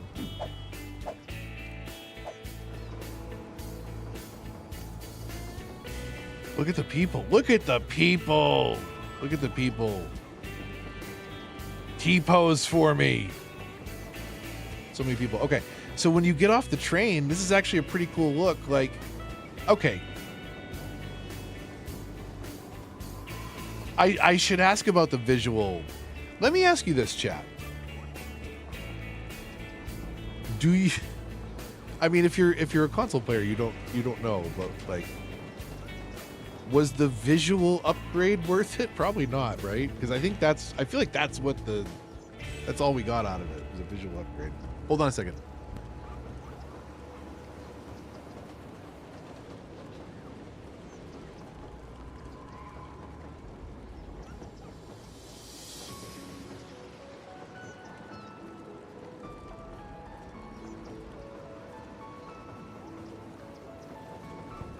Okay. So yeah, was the visual upgrade worth it? I don't think so. To me, like, and this is the thing, like on console, like a lot of PC players ask in the comments, like, how do I do that? And like, you can kind of do it with the mod, but it's actually, it's finicky and it doesn't work as well. And, maybe it does now. I don't know. But this is one of the things that was really well implemented. This is not in 2. The auto camera is not in 2. You know, they did give you a programmable camera, but like they removed features. It's just kind of silly. But sometimes, like, I see the game, like when we got here, the lights were on. I don't know why they're disabled now, because I'm like a little too far away. I fell into the wrong spot. I feel like that was on before, but like the game looks fine. Like I get lost sometimes just walking around on foot. Like, it's sharp enough. It's the playability. It's the game part that they forgot to. Can I? What? I have to jump up. I can't walk up there. I can walk all the way up and then I get stuck right there. I mean, they're not making it to actually walk around, so I'm not gonna complain that much.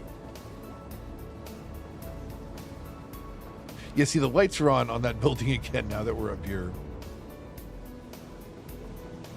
From CS2 Remastered, I personally didn't care for the visual upgrade, but I'm not the most obsessed with graphics. Interesting. So, like, the 25 tiles thing is nice, though, right? Like, that's a worthwhile upgrade, but the graphical upgrade you didn't care about. So certainly the graphical upgrade in 2... Somebody in a meeting room said somewhere, like, this horrible performance is okay because it looks better. And that's the thing. I think in over re-engineering the simulation, I should write this down, but I'm not going to, so maybe somebody in the Discord can remind me later. But like, I think probably, this is one of the questions I had in the survey, like, what caused it all to go wrong? And over-engineering the simulation and changing the gaminess of it was a really big mistake. It, like, that was the thing that has always been so it's been boring to me. Like, I don't like playing the game. I don't care what it looks like. I don't care how many region packs you add in. It's just got this, like, boring vibe, and I don't know what it is. It is not fun to play. I can watch $2.20 and I can watch Egg. Like, I can really appreciate and see that the game is capable of some pretty cool things. I have never enjoyed playing it. It's gray, yeah. Need mods to bring some color in. But yeah, it's weird. It's a very flat palette. All the buildings are like, the lots are the same. The suburban... I'm just standing here staring at a building. But it's interesting, like, if you think about, like, how... We'll come back to Central Park in a second. But if you think about, like, how neighborhoods and roads and stuff grow up, I have trouble finding my way around the city in the dark, so it's going to be over here. You might have had like an old highway that becomes like a main street road, right? And then the highway gets built, the actual highway gets built parallel to that. At least this is how a lot of American neighborhoods are going to sprout up. And then, you know, maybe you have these developments that are built up over the years. This was, you know, the 1950s. You got Revo's pack on it. This neighborhood over here cut down a forest, and, you know, it's the Art Deco pack.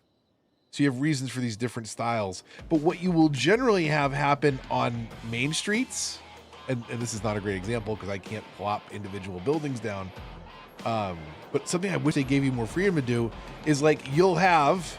Imagine like every third building is a Victorian house on an old road. And then as that road updates and the city gets more and more filled, you'll have colonial revivals tucked in between every Victorian house. And then there'll be like a Brady Bunch house on either side of the colonial revival. Because like as the neighborhood gets filled and gets rezoned and lots get sublotted, you have all these different styles of houses too that creep in, especially on kind of main streets and drags like that, because there were houses very much spread out back in the day sustaining that town. And then again, as the population density increases, you start to get not just neighborhoods sprouting up, but interspersing of different styles of houses, especially on main streets and heavily trafficked roads. Townhouses are game changers for commercial. Yeah, I love the new, what is it? The modern emerging downtown is really cool. But like, I wish I could do like, you know, a block of old school European, then knock a couple of them down and do a couple of, you know, emerging downtown, like literally emerging. You know what I mean? Like starting to build it into a neighborhood, seeing that conversion happening a block at a time or half a block at a time. And you just don't have that freedom to do that when you're trying to do it by painting a zone. The other thing that I think, if I can complain for a minute, and like they kind of kept this problem, is like there's so many zone types and there's so many things you can do. Like, oh, I want residential or commercial or office. Okay, fine. But like, how do I make it say I want industrial evolution? Well, you have to go in to the district and change it there. But what if you wanted, you know, Green Cities buildings? Where is that? Oh, well, for that, you go into the district tab and then you say that for residential stuff, I want, like, why? Why is that not implemented consistently? And it's a tiny little bit better in the new game in that, like, it's all under the zone tabs for the most part. That, and they haven't added a whole lot in terms of additional complex zonings based to game mechanics. They haven't needed to do that necessarily. But like, it's kind of silly. And then they have like 17 different low density North American, low density European, low density Asian, medium density, same things, medium density, low income, medium density, high density. Like, there's just so many zone types. It's like, it's just overwhelming, and it throws it all at you. And like, I don't know. It's again, the gaminess of City Skylines 1, and that is to say, not that it is like Venison, but like the gameplay, right? The fun of it is just on such a different scale.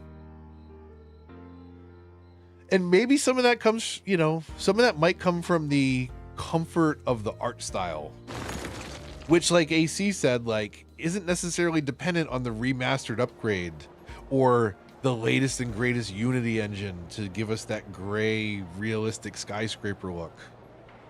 That is a lot of pavement.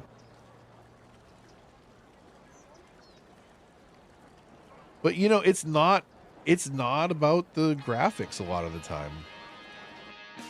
It is really cool if we could make it look hyper realistic or something that looks beautiful in a screenshot, but it's still going to be fun to play. And it isn't fun to play if it looks real but boring, if it looks real but 10 frames a second.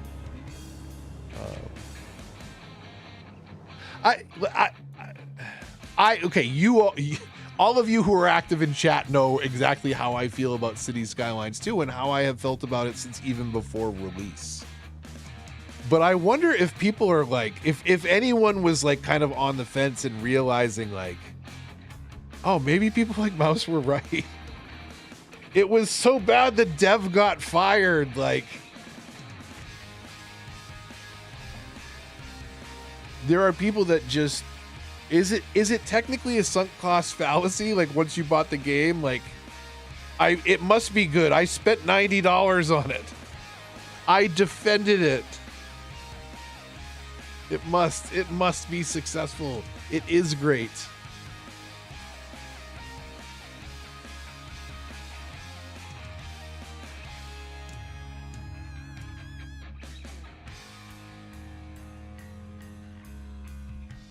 Hindsight, yeah. What is this camera angle? What is this camera angle?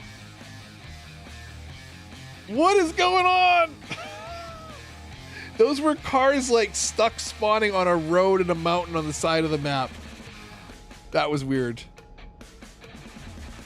People will defend their choices long after they've been proven wrong. Yeah.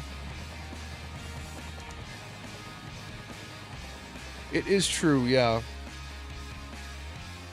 The skyscraper roof, you can actually see through. It's sad that the reflection is so. I would rather a blurry reflection than an obviously not my city's reflection. I don't need a fake reflection that bad. Maybe it has a different effect at ground level. But I actually know, I know it, because like you'll just like, that does not look like my city reflection in the background. That's why we have hills to die on. Yeah.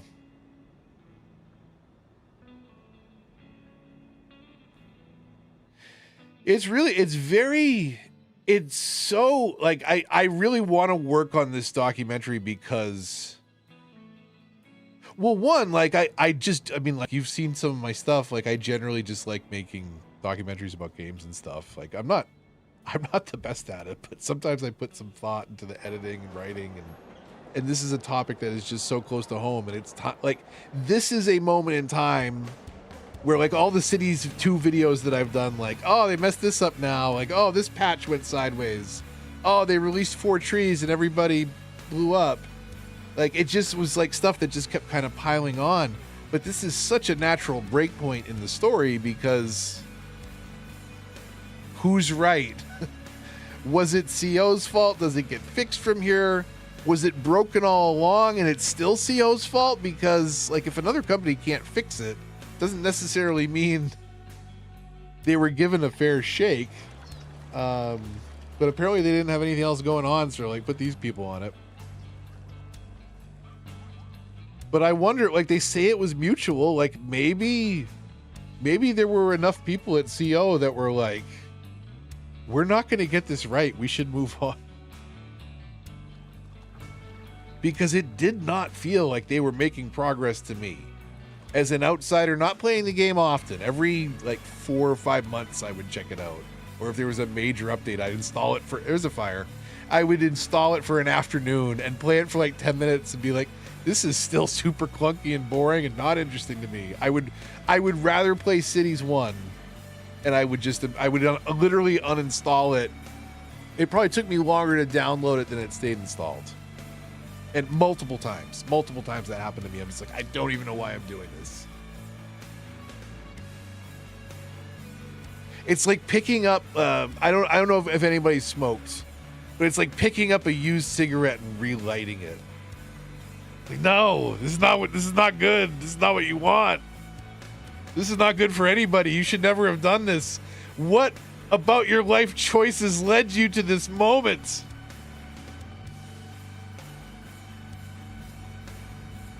Good night, Adia. Sorry if I missed you. I didn't catch that. I'm over here ranting about secondhand smoked ciggy butts.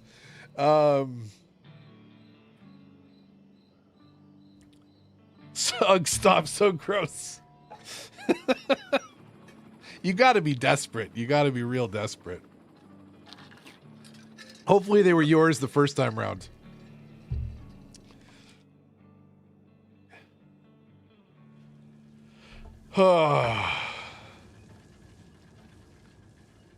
It's like 3 a.m. I'm not going back out to the store. No, I'm just, I would wait.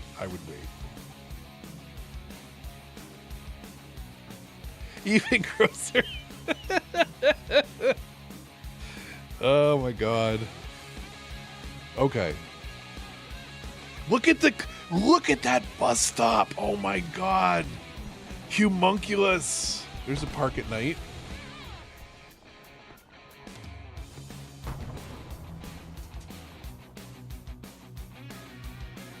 I got my foot tapping. It's got my foot tapping, AC.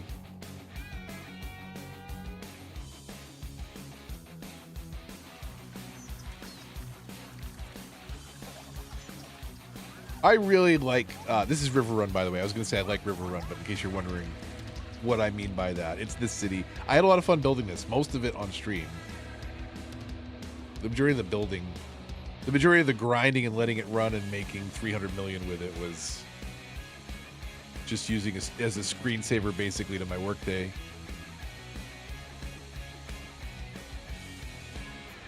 Decade ain't half bad, yeah. Do you know, I mean, technically, I think their album was like, was their album like 1991? Founded in 87. When did they release? 88. 91 was the full-length 27-song comp. AC, do you know Operation Ivy?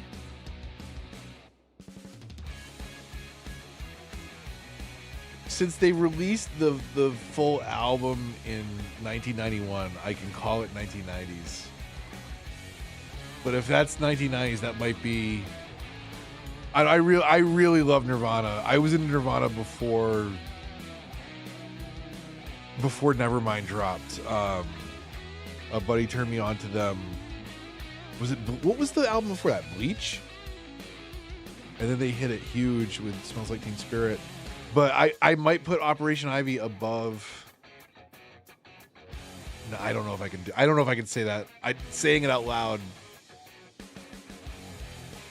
No, I don't know. Nirvana first, and then Operation Ivy as far as 90s bands for me. No of them can't say I've been into stuff. I mean, I don't know. It's fantastic. It's good ska. If you don't like ska, it's not, you know. It's punk rock ska, and two of the guys went on to. Did two of the guys go on to do Rancid? I think the bassist, and maybe the drummer. I'm looking now because it's gonna bug me.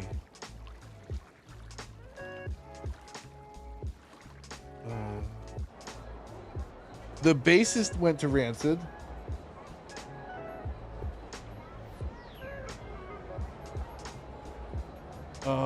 Is that it though?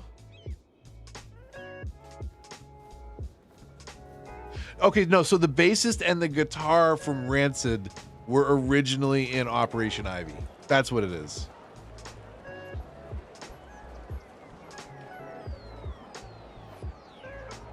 So if you don't hate Rancid, there's a chance.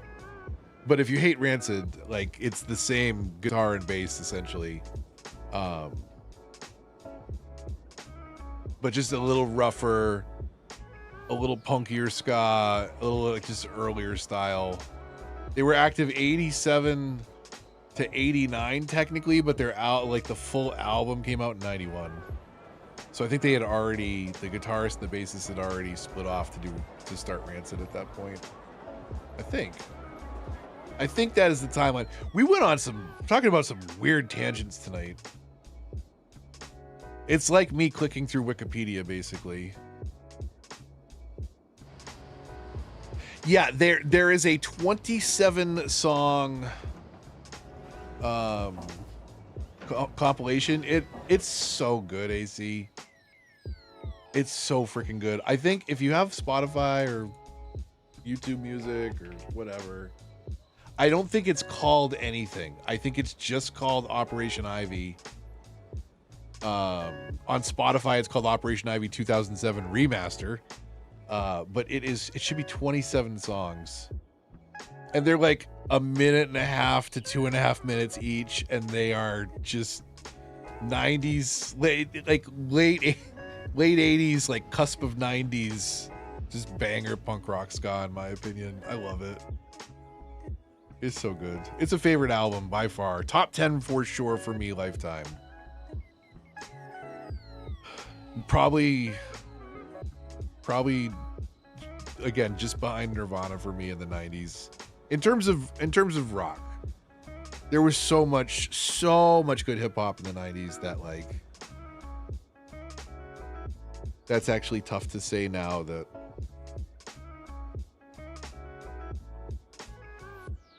man. I wish I could talk. I wish I could play this stuff as I was thinking about it. It would be cool. I should stream more on Twitch because it can just get muted afterwards that way. I think it's a little bit more acceptable that way.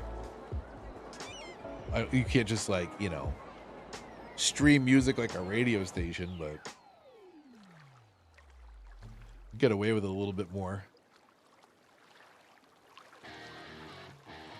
Listen to it tomorrow. My ADHD has been so bad this week. YouTube and my work. Lose focus to my music as an alternative. Yeah. There's some earworms in there. Like I mean, like I said, like if the idea of the same guitarist and bassist from Rancid didn't turn you off, then like the drummer's excellent. Like they're just so tight, and the singer Jesse is like, I don't know, he's like probably why they broke up, but he's like a crazier version of a Rancid singer. He's just like, he's wild. He's like the ODB of punk rock, if I could describe it in a way that might make sense. He can sing and scream and like he's just all over the place. Like literally like in half a line. He'll sing the first half of a line and then yell it, and then he's got like 3 different styles. It's weird how he jumps back and forth, but it's again, highly recommended, one of my favorites of all time.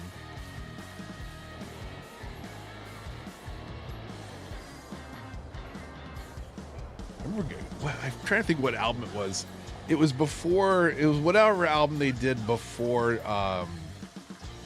Was Dookie the album? What was the Green Day album where they hit it big? Basket Case and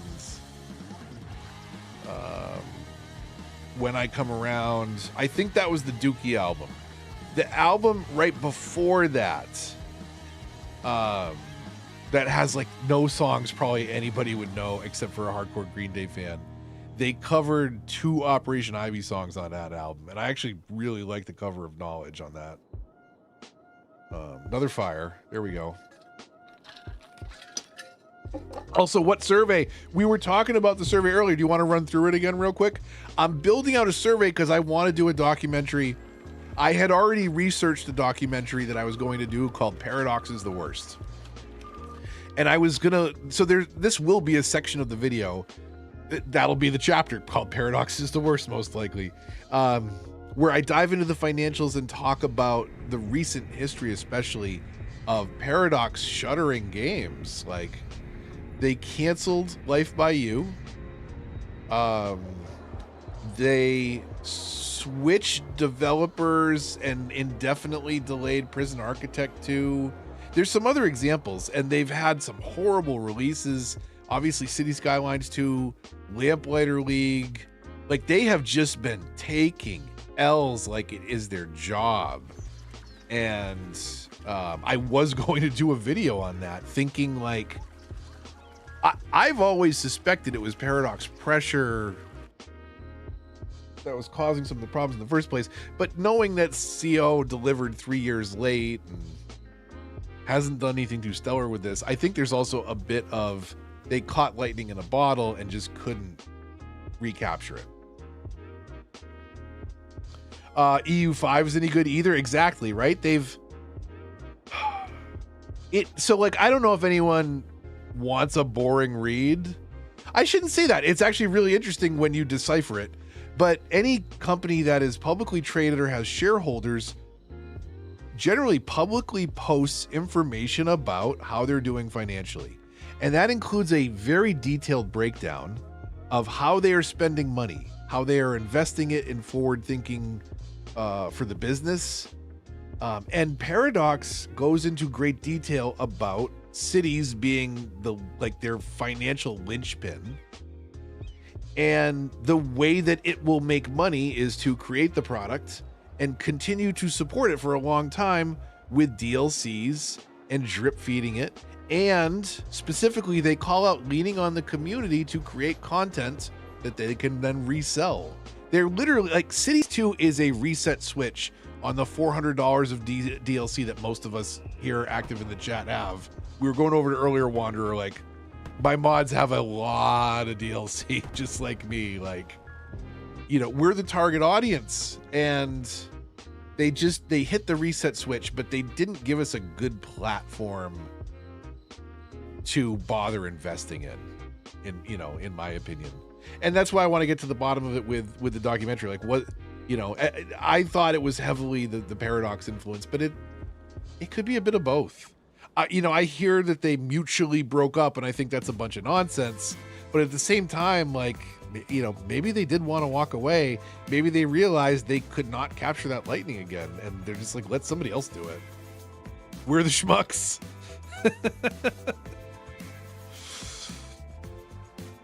Being a public company is a double-edged sword.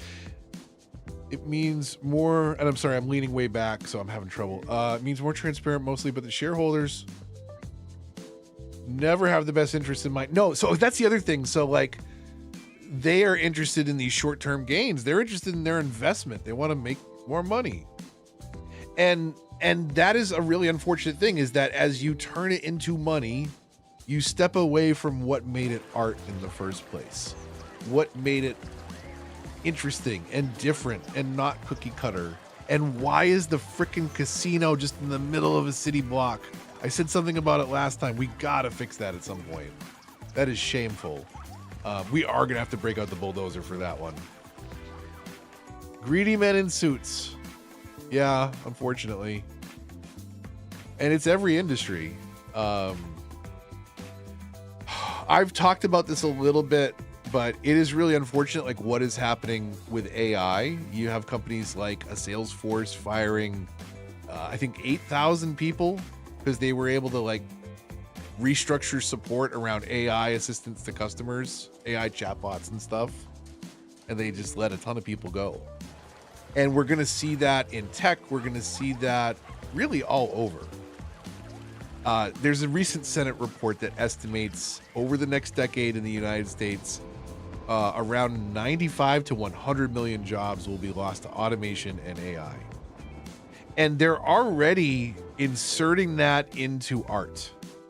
Call of Duty most recently, all the cards, like when you kill somebody and a card comes up, it, like, you know, you can do like a little custom image, and the backgrounds that you get to choose from, it's all AI art. All of it. And it looks like they used the Miyazaki, am I remembering his name right? Why am I not remembering his name? The Spirited Away guy, Miyazaki, right? They used that filter for a lot of them. It's so stupid. Like, not only is it AI, but like, you used the AI filter that everyone was saying is horrible copyright infringement, you idiots. Yeah, like Xbox. That I was talking to somebody about this today. The Outer Worlds humor is so different. Outer Worlds 2 did not grab me like the first one did, because the humor being so corporate oriented and the game itself, like, literally being a dystopia because of corporations, hits different when it's sold to you by a giant corporation. Not that Bethesda wasn't big, but Microsoft's a lot bigger. And I can't stop thinking about Microsoft owning this product as I'm playing it now. Literally making fun of themselves, essentially. But also the people that pre-ordered to access it early, because there's like a side mission that makes fun of exactly that. So it's like, yeah, thanks guys. Thanks for encouraging me to buy your game early and then making fun of me for it. Dickheads. COD Game Pass, the console itself. Yeah, Xbox is in trouble. I'm a huge Xbox fan. My wife and I play a lot of Xbox. We canceled, well, we backed down from Ultimate to Essential, so it's $40 a month they're not getting from us. And I have no plans to invest in any Xbox anytime in the future. They're basically moving to a PC, and at that point, like, why wouldn't I play on PC or buy the new Steam machine that's coming, because they do UIs way better, and I don't have to, like, literally sit through updating Windows on my television in my living room and updating Calculator and Notepad because the ROG Ally X handheld is literally just Windows with a sloppy UI on top of it. It's like, it's $1 trillion company. It's so lazy.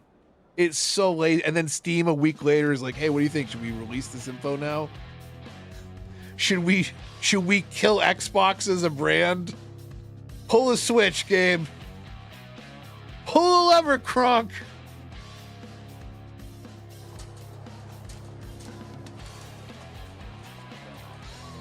The only reason I have an Xbox. Steam Machine is less than 800. I'll seriously consider switching. Yeah, I mean that I think that's realistic. I think they have to come in under 1,000. I think 800 is realistic. I'd like to think that they could hit 600 for that, but who knows?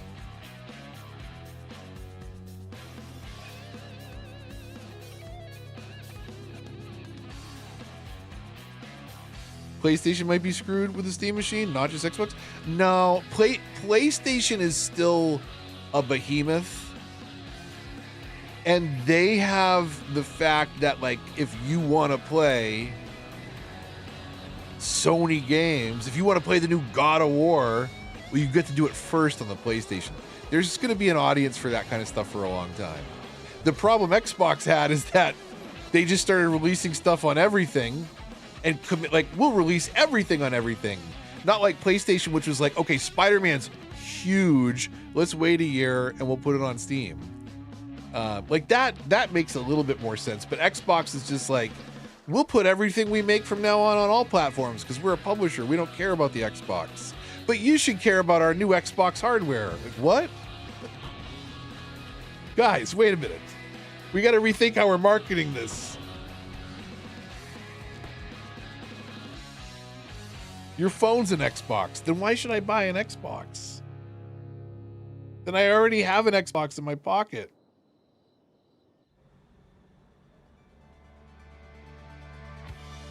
Hytale and Red Dead, yeah. Okay, so here, hold on. Where is the... Do I still have the survey up? I do. Let's put away the game in the background because that can be a little distracting. And we can zoom in a little bit. And for anyone that wasn't here earlier, this survey will go out. I'm actually gonna have a video kind of just talking through like, hey, I'm putting together a documentary or a story. If you could take part, that would be great. If you could share it, that would be great. And I'm gonna explain like, hey, you don't, answer as many questions as you want. You can skip entire sections. When we go into the actual view, and I'm gonna clean this up a little bit, it will basically be, if I go down to, if I go down to full size, 100%, I'm going to try and fit it like per page. And it's going to be, I don't know, 5 to 10 pages tops. And you can just like, I can just skip. I can just go next. I don't have to answer anything. If I just want to click through it, that's fine. But if you want to answer, there's questions on DLC, on platforms, on your opinion of the game. But I'll run through it real quick. If you got any thoughts, chime in. So just to understand the audience, right? Like, which of the following games have you played? 1, 2, console, Switch, or remastered? And then platform specifically, I like to know about operating system and newer versus older hardware, and even GeForce Now. I'm sure there's somebody out there. Yo, what's up? But that's just the basics of platform, right? This is really important. I want to know what the general audience difference here is. So I'm satisfied with City Skylines 1 and its content, including DLCs. You either strongly disagree or strongly agree with that statement, where you sit on that scale. And then same statement regarding CS2. I'm satisfied, strongly agree or disagree. And I was talking about this earlier, there's legitimate data science in asking the question this way. It gets people to rate things a little bit differently, where they tend to fall to more extremes when you ask them to just like rate it on 5 stars. But if you give them a statement that they have to then reckon with and agree or disagree, you actually get less extreme results, and people start to venture more into the middle. It's interesting. Not that we're trying to slant it any one way. CS2 going to console? Yes, there is console related questions. So here, let me keep going through. If you have played both CS1 and CS2, which do you prefer? And if any of these are unclear or confusing, let me know now, because that's exactly what we're doing. Like we're trying to make this easy and accessible for everybody before I blast it out on my channel and ask you and other creators to share it to anybody who wants to chime in. It's just a Google survey. It's totally anonymous. I am not collecting email from marketing or any of that baloney. It's literally just I want to get some data from the players and see if all my complaints are justified or if I'm old man yelling at cloud. So okay, let's go to the next page. And some of this is very rough still. I'm just like making some notes here. Regarding DLCs, so where do you buy them? Steam, console stores, the publisher store like Paradox, gray market like Instant Gaming, or a physical retailer. And then regarding mainline expansions, which do you have? And regarding radios and content creator packs, what band do you have? Because I'm not going to list out 27 radio stations and 26 content creator packs. So if you had to give a rough guess, like I've got none, I've got all of them, I've got, a handful. And then map packs I might potentially break out as well. I'm just interested again to see kind of what people are doing. And then I was going to ask about PC and modding specifically. So again, none of these questions are required. People can skip over, like, I don't have a PC, I'm going to go next. So it's very easy. I don't want to trap people into like having to answer, I don't have a PC on a question. Like, just skip that section.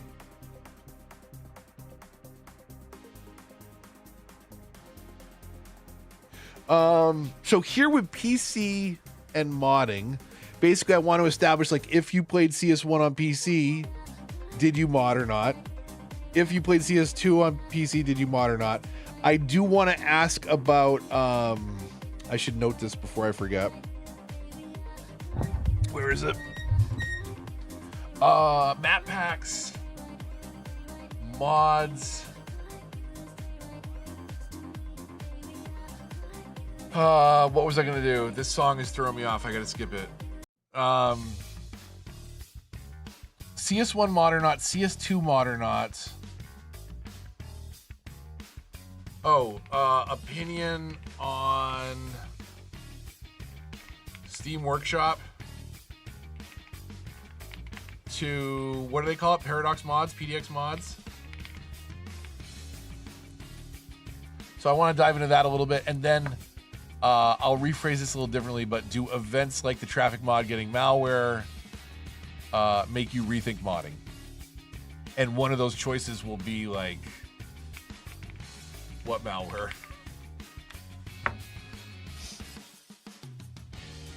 Okay, there's some console questions, and these are not fleshed out at all. Apologies.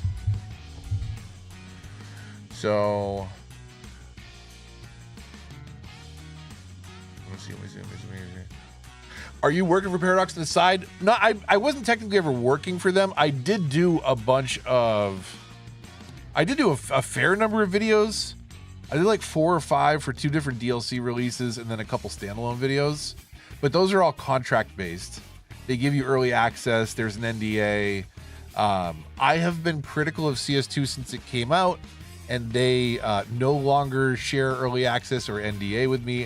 And mysteriously, after some recent criticism, my CS2 Ultimate Edition keys on Steam were revoked. So that's interesting. But they don't mind criticism, they say.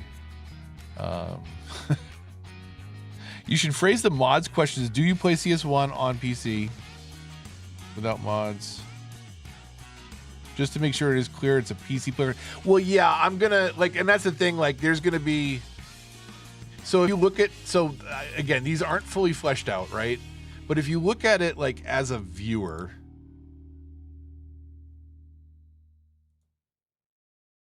so like, satisfaction and comparison,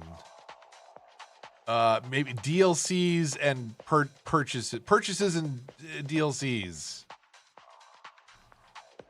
for PC players, for console players, you know, like there will be a breakout. I will specify in the question too, because I definitely want that to be clear. Like, oh, this is not where you edit. Where is it here? If you play CS1 on PC,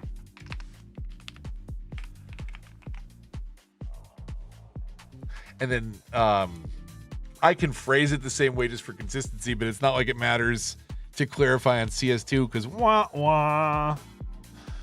not for us, not for consoles, not yet anyways.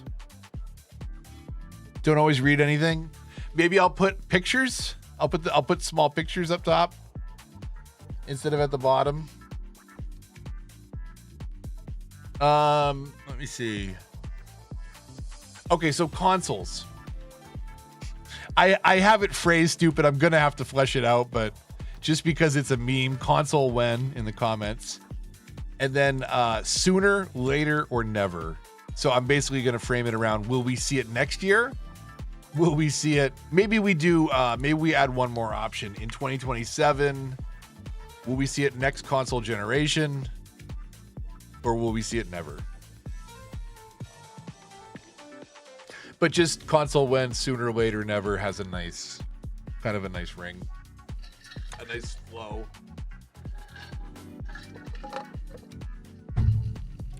Okay. And this is something that I was talking with AC about earlier.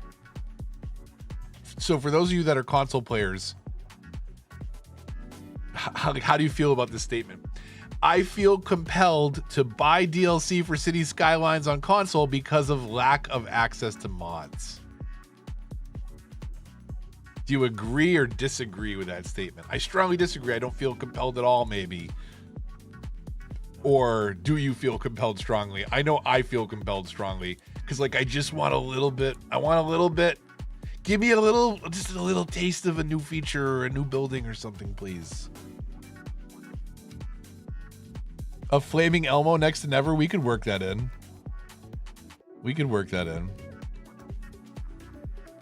I still feel that the game that we will get is not...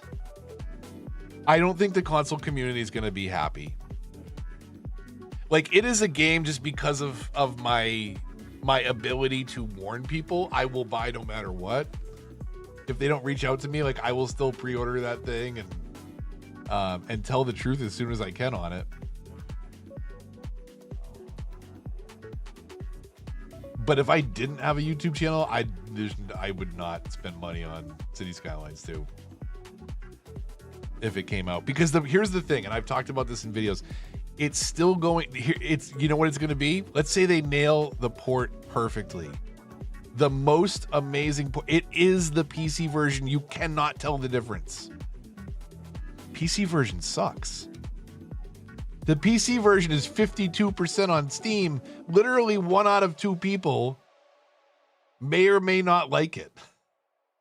Now throw a controller into the mix and no mods to fix the things that are broken with the game.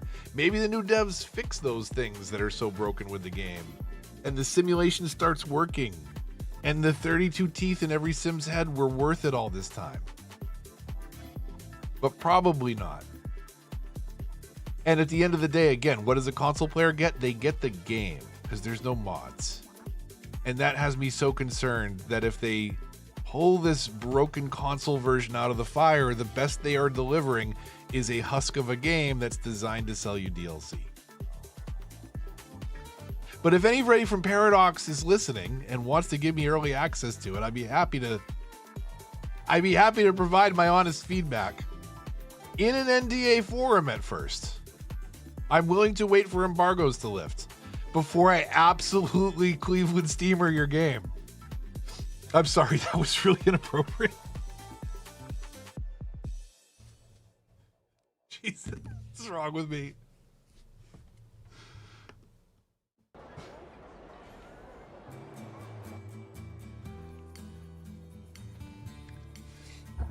I'm just saying, like, I don't have a lot of faith. It's probably getting dumpstered.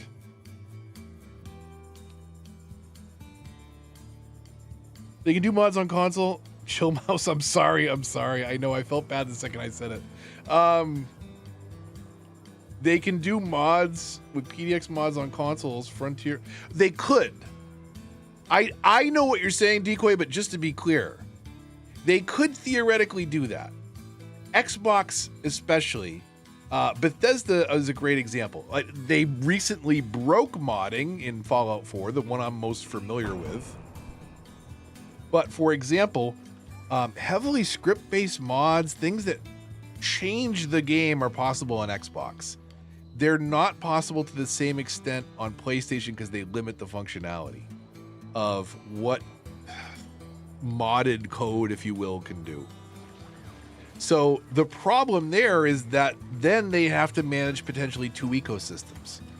Before, what did they have? They had City Skylines 1 on Windows, Mac, Linux. They had it on Console Edition, which was PlayStation and Xbox. And they had a separate code base they had to manage for the Switch Edition.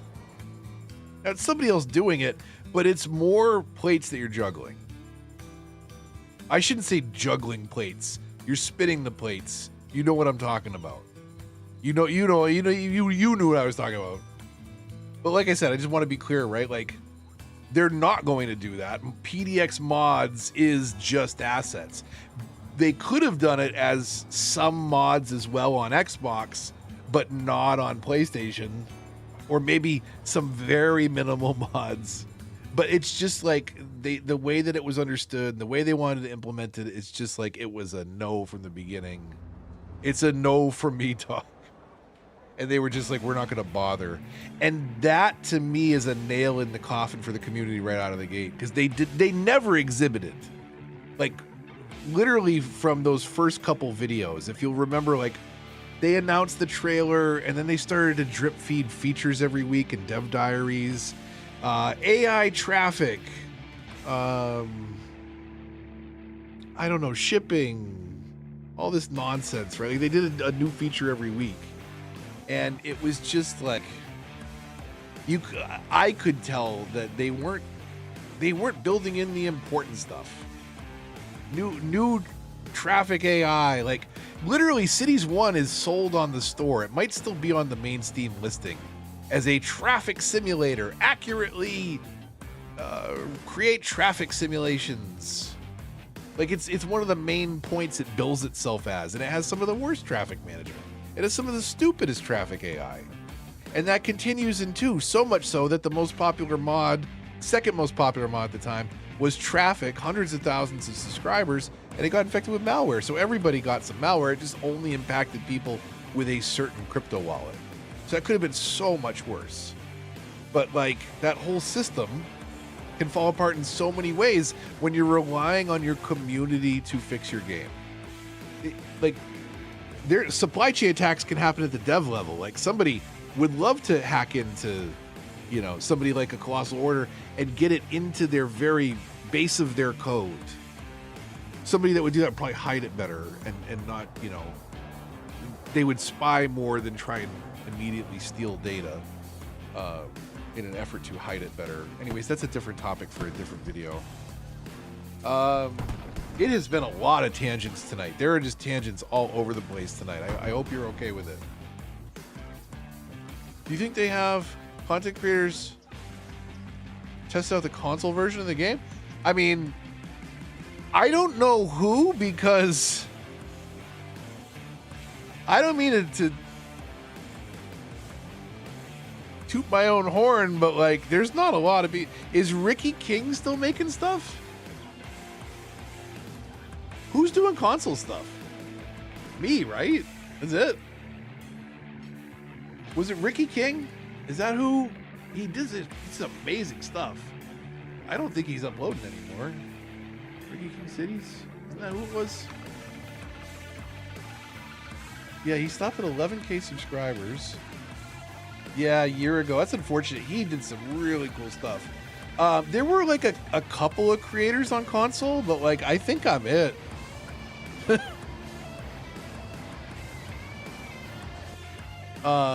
There was, I think he goes by Cowtown now.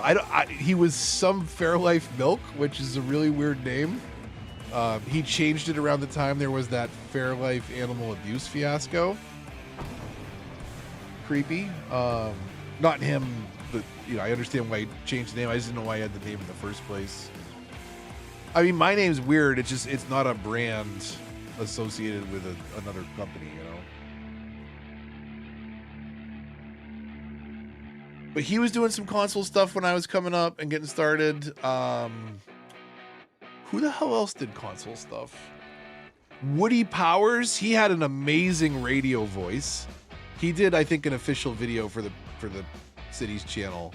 He had a great radio voice. He sounded like Cookie from the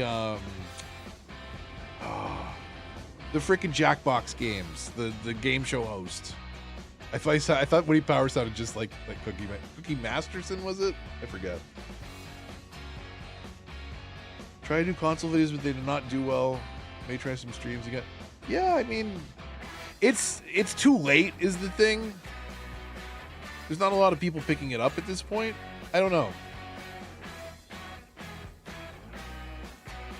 My videos are dying. I get a lot more traffic on the handful of Fallout videos than I do on my Cities videos now. Cities is pretty dead. It's not going to stop me from doing New Boston. It's not going to stop me from streaming, and I still very, very much enjoy it. But don't do it expecting to get views, for sure. It is dead in the algorithm. I wonder, is Cities bouncing back already? SteamDB, City Skylines has 6,500 players right now. City Skylines 2 has 7,800. It is consistently up now. That's amazing to me. They did it. This latest news, the latest DLC, and the bikes and the controversy has everybody coming back to it. I wonder if that will last, or if CS1 will take its crown back next week. We did, the last time I streamed, CS2 was up, and then later in the stream, CS1 was up. So, but they're up a good amount right now. They're up over 1,000, so that's pretty decent. I want them to succeed. Like, I would love a cool next-gen console, not next-gen console, next-gen city builder. But the problem is, it is attached to Paradox's plan to monetize the hell out of it for as long as they possibly can. And that means a bunch of content creator packs and radio stations. And once you get hooked, you know how it is. But I don't know, like,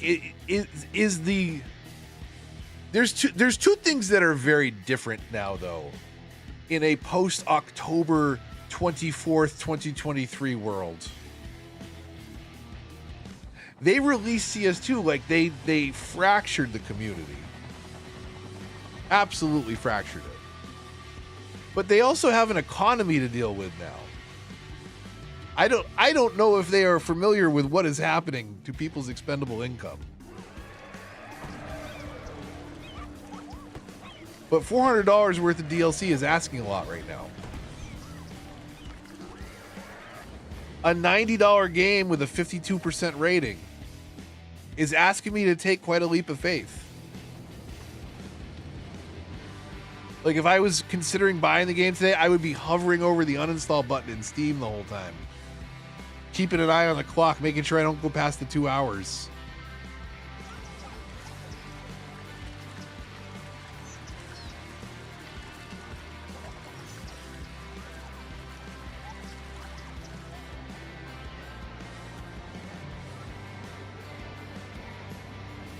What are you looking at? Are you looking at viewers on Twitch?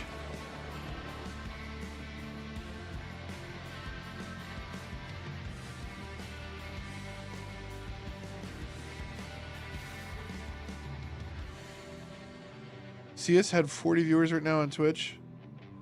CS2 39 viewers on Twitch. Interesting. Okay. I read the bottom one in isolation and only read the viewers and didn't see the CS1, CS and CS2, sorry. Interesting. Yeah, I mean, remember, I know quite a few of you do, because you were obviously there in the comments and on the Discord, like the community of this game. I like okay. Egg obviously has a much more active Discord. I shamefully deleted my Discord when I had about 1,000 people in it, just shy of 1,000, I think.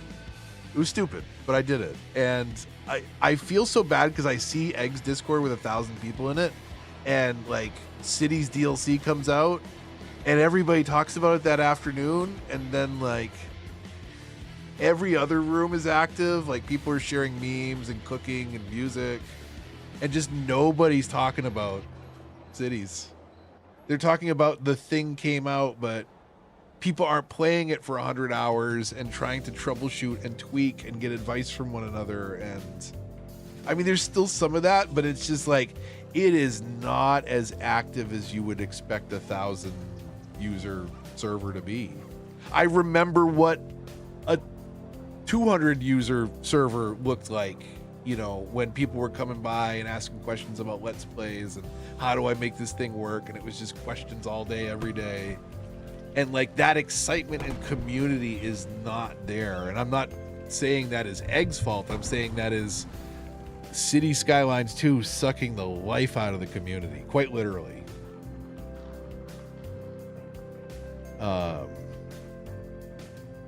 So many sidetracks tonight. Did I ever finish the survey? So then the last thing I wanted to ask about, there'll probably be a couple more console questions here. But development team transition. How do you feel about Colossal Order stepping down as the primary developer for the City Skylines franchise from disappointed to positive? This was the thumbnail, by the way, of the video that I was working on, which all of the research still applies, which is good. How do you feel about this statement? I have confidence in the new developer Ice Flake Studios to improve upon City Skylines 2 in its current state as of November 2025. Let's see here. And then and this is really CS1. I'll try and separate this a bit. I have confidence in the new developer Tantalus to improve upon City Skylines in its current state. Do I need to say City Skylines 1 there? Is that unclear after asking about 2? And I want to flesh out some more ideas here, so if you have an idea, please send it out in the chat. In your opinion, which factor most influenced the change in developer? The rough launch and technical state of the game, missing deadlines, game was delivered 3 years late and multiple delays, console delays, the simulation was disliked. If you have other ideas here, I would love, you know, if there's potential. It's speculation. Like, what do we think? In your opinion, what single factor most influenced that change, kicking CO out the door? And then for any older heads like me, I will probably keep it. Do you like techno? Yes, no, or I would if I had robot ears. And that either means something to you or it doesn't. But I am a robot and I like robots.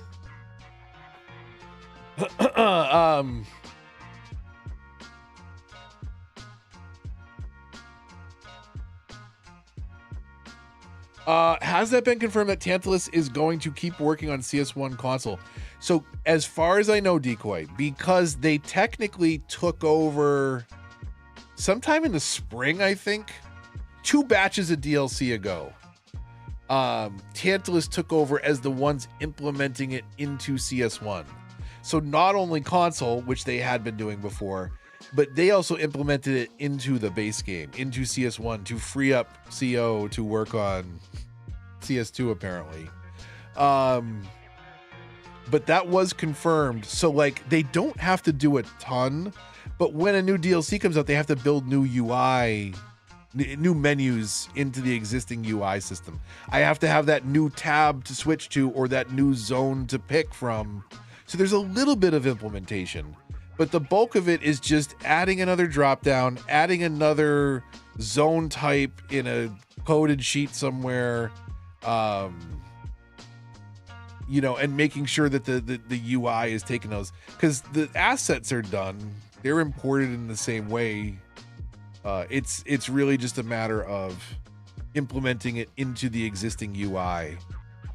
They're really not changing much. They're not fixing things, unfortunately, as I can confirm with things like the terrain bug that we ran into on the last live stream, which has been a thing since, I don't mind saying, like, I reported that pre-release. I reported that in February of 23. January of 23, sorry. Low player base and no consistent growth is why they jump ship. That's actually a good point. Where is oh, because I have the thing folded down. Where's my browser? Is it this one?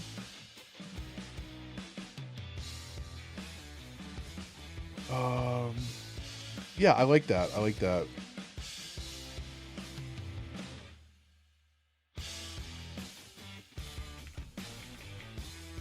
Low player, I'll say low player count for now. If they can't get the player count back up, they can't get them spending money. And that is, of course, essential to the long-term success of what is essentially a live service game. They literally, again, they announce, Paradox announces the intention in their financial statements. You know, shareholder-based profit models are quarter-based. You need to explain how you spent money last quarter and how you're doing it differently this quarter and how that's going to mean profits. And you can't do that without the players getting into the game to spend the money in the first place.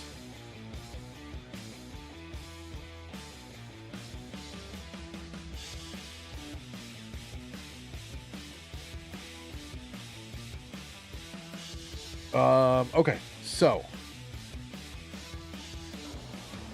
I'll still be thinking about it. If you want to take an early version of the survey and proofread it for me, come on over to the Discord, tinyurl.com/movethemouse.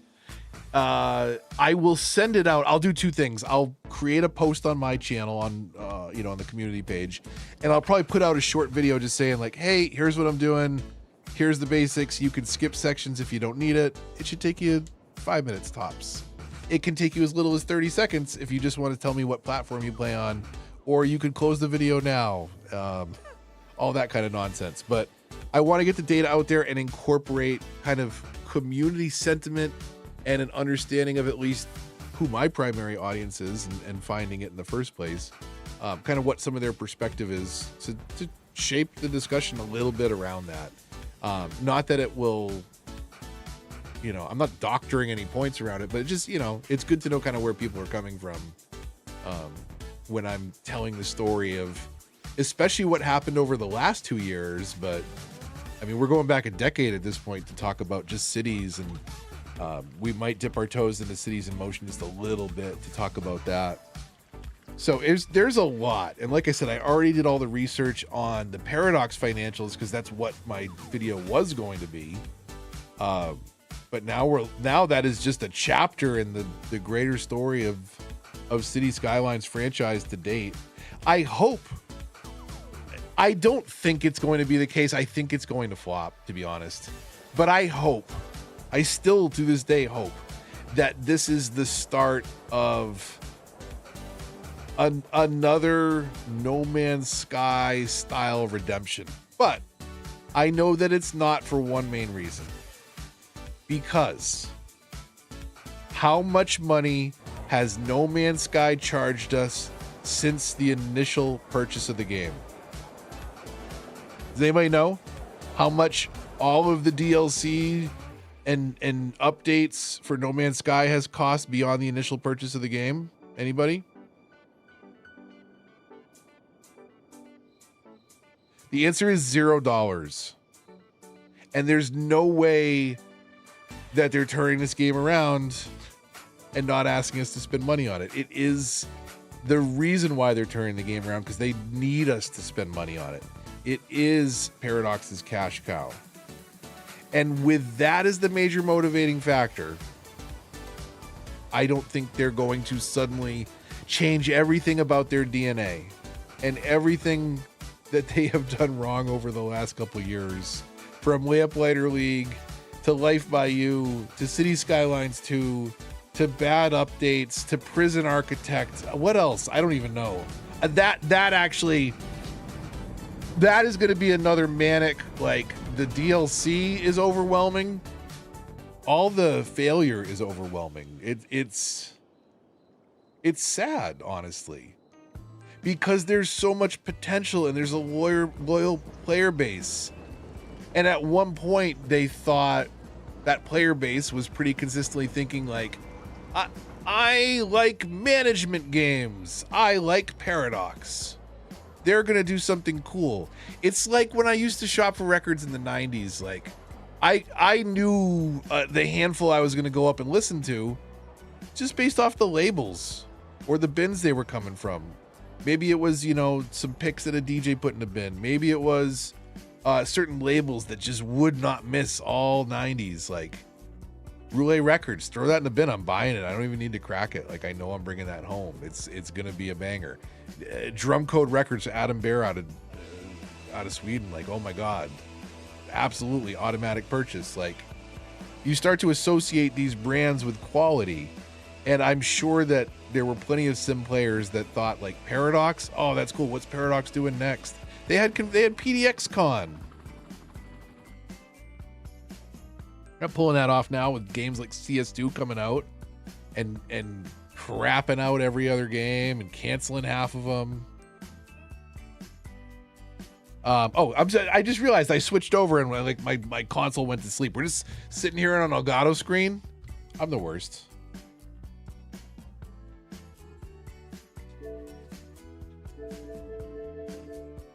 Thanks for tuning into my black and gray Elgato screen. That's nice. Does it just jump right back into camera mode or is it frozen? There we go. Okay. Excellent. So yeah, rough draft of the forum. I will probably post this weekend into the Discord. I will post it for everybody else. Again, with a short accompanying video, most likely to try. It's better engagement for me probably than just posting it on the timeline on the community page. And then I will see if a couple other creators might share it out. But again, I don't want to drag anybody in that wants my divisive ass in the middle of things, so that's okay too. But keep an eye out for that if you would like to participate and share your personal experience with cities. It'll be pretty quick. It's not anything too crazy, and like you saw, you can skip over anything you don't want to share.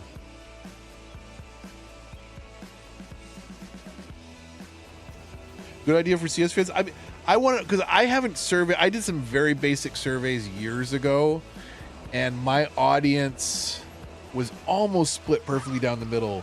Xbox, PlayStation on one side, couple Switch here and there, and almost 50-50 split was an unmodded, heavily unmodded PC player community, because there's not a lot of unmodded content. Egg stole that from me in my absence when I left away. I'm not jealous at all. I'm just hoping another game pops. I'd love to get a play button, but it is going to require something other than CS2. You know what? Maybe I'm wrong. Maybe I still have a chance if CS2 console drops. People will be looking for console tutorials. They fixed it. It's amazing. It has all this cool new functions and DLC, and it runs great on console. I'll be there. I don't know if it'll be the boost I need for like another 27,000, but there's always Fallout Season 2. Fingers crossed. I got a few thousand off of that last time. I'm hoping Season 2 is going to be good. I can't imagine it won't be. I don't know if there's any Fallout fans here, but I will be playing. I had intended to play when the Anniversary Edition came out, but they badly broke basically every mod. So I knew that none of my existing saves would work, and I didn't know I wasn't ready to get into the modding. So I will probably do another informal session like this where I just dive into the mods and try and get a base game working before I get into a big playthrough. But I do want to try and get that up and running for Man, it's coming up. December's almost here because the season 2 is coming to Prime very shortly.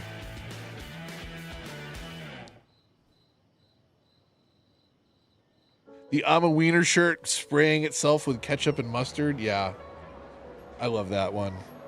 That is a t-shirt game that we play on. It's one of the Jackbox games. Jackbox actually does a really cool job, and they still all work as far as I know. There's this game where you play and make, t-shirts, and you battle each other who made the better shirt. And there's these stupid stick figure hand-drawn stuff, but you can order them at the end of it. And that Wiener shirt is one that we ordered. That was one of the coolest shirts. But they also have, what else do they have? They have the card game, so it's almost like a little Pokemon type, deck building game with character power.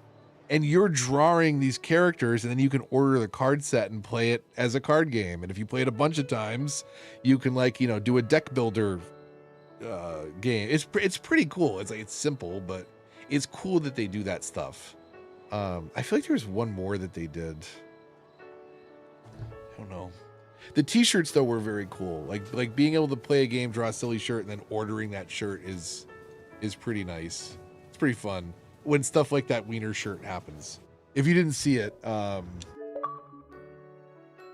it's I'm a Wiener on the right, and it's a hot dog spraying itself with ketchup and mustard. It's stupid.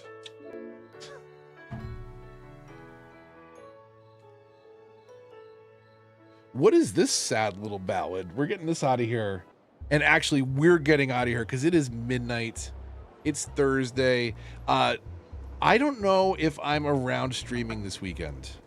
Tomorrow we're doing a movie night at the house. We're rewatching Wicked because Saturday we're going to the movies to see Wicked Be Good. Wicked for Good, whatever the sequel is called. I don't know. I'm going with the fam. And then something Sunday. Oh yeah, just my wife graduating her bachelor's to take a month off to go do her master's. So it's going to be interesting, but this weekend I will not be around. I am going to try and figure out the members only stream. So members, keep an eye out. There'll definitely be a members Monday coming up, maybe this Monday. Let's do some informal streams next week because it's the holidays and people are around. Maybe you can gather around with some friends that are hanging out, or we'll throw some Jackbox games up on the stream. We'll do something fun next week. But it will be random and I don't know when. But for sure we will get connected and have some fun. There's going to be lots more cities as well. I'm going to keep working on River Run. Stay tuned for a troubleshooting session. I need your help. My city only has 378 million in the bank, but I literally cannot make any more money. I'm stuck. And I don't want to lose all that money. So come back and help me. There's going to be some new builds, I think, too. Maybe a natural disasters build. I'm going to build with natural disasters on until AC buys natural disasters. But maybe I'll compel you to pick up some DLC for the first game as well. Not 2 though. I'm not spending $40 on 2 to find out how the ultimate edition is now that it's been revoked from me. I'm good. I'll be in City Skylines 1. Or actually, no, I'll be in Google Docs working on a survey, so keep an eye out for that. I hope you enjoy your weekend. If I don't talk to you and you're in the US, have a great Thanksgiving. If you're elsewhere in the world, enjoy your Thursday next week while we are going food comatose, getting ready for shopping sprees. That's what we do here. Anyways, there's some 90s music on the way out. I hope you have a fantastic one. If you're new here, subscribe for more. See you in the next one. Leave a like if you enjoyed. 2 clicks to the dislike if you did not. And I will see you in the next one. Move the Mouse signing off. Bye, everybody. Have a good evening.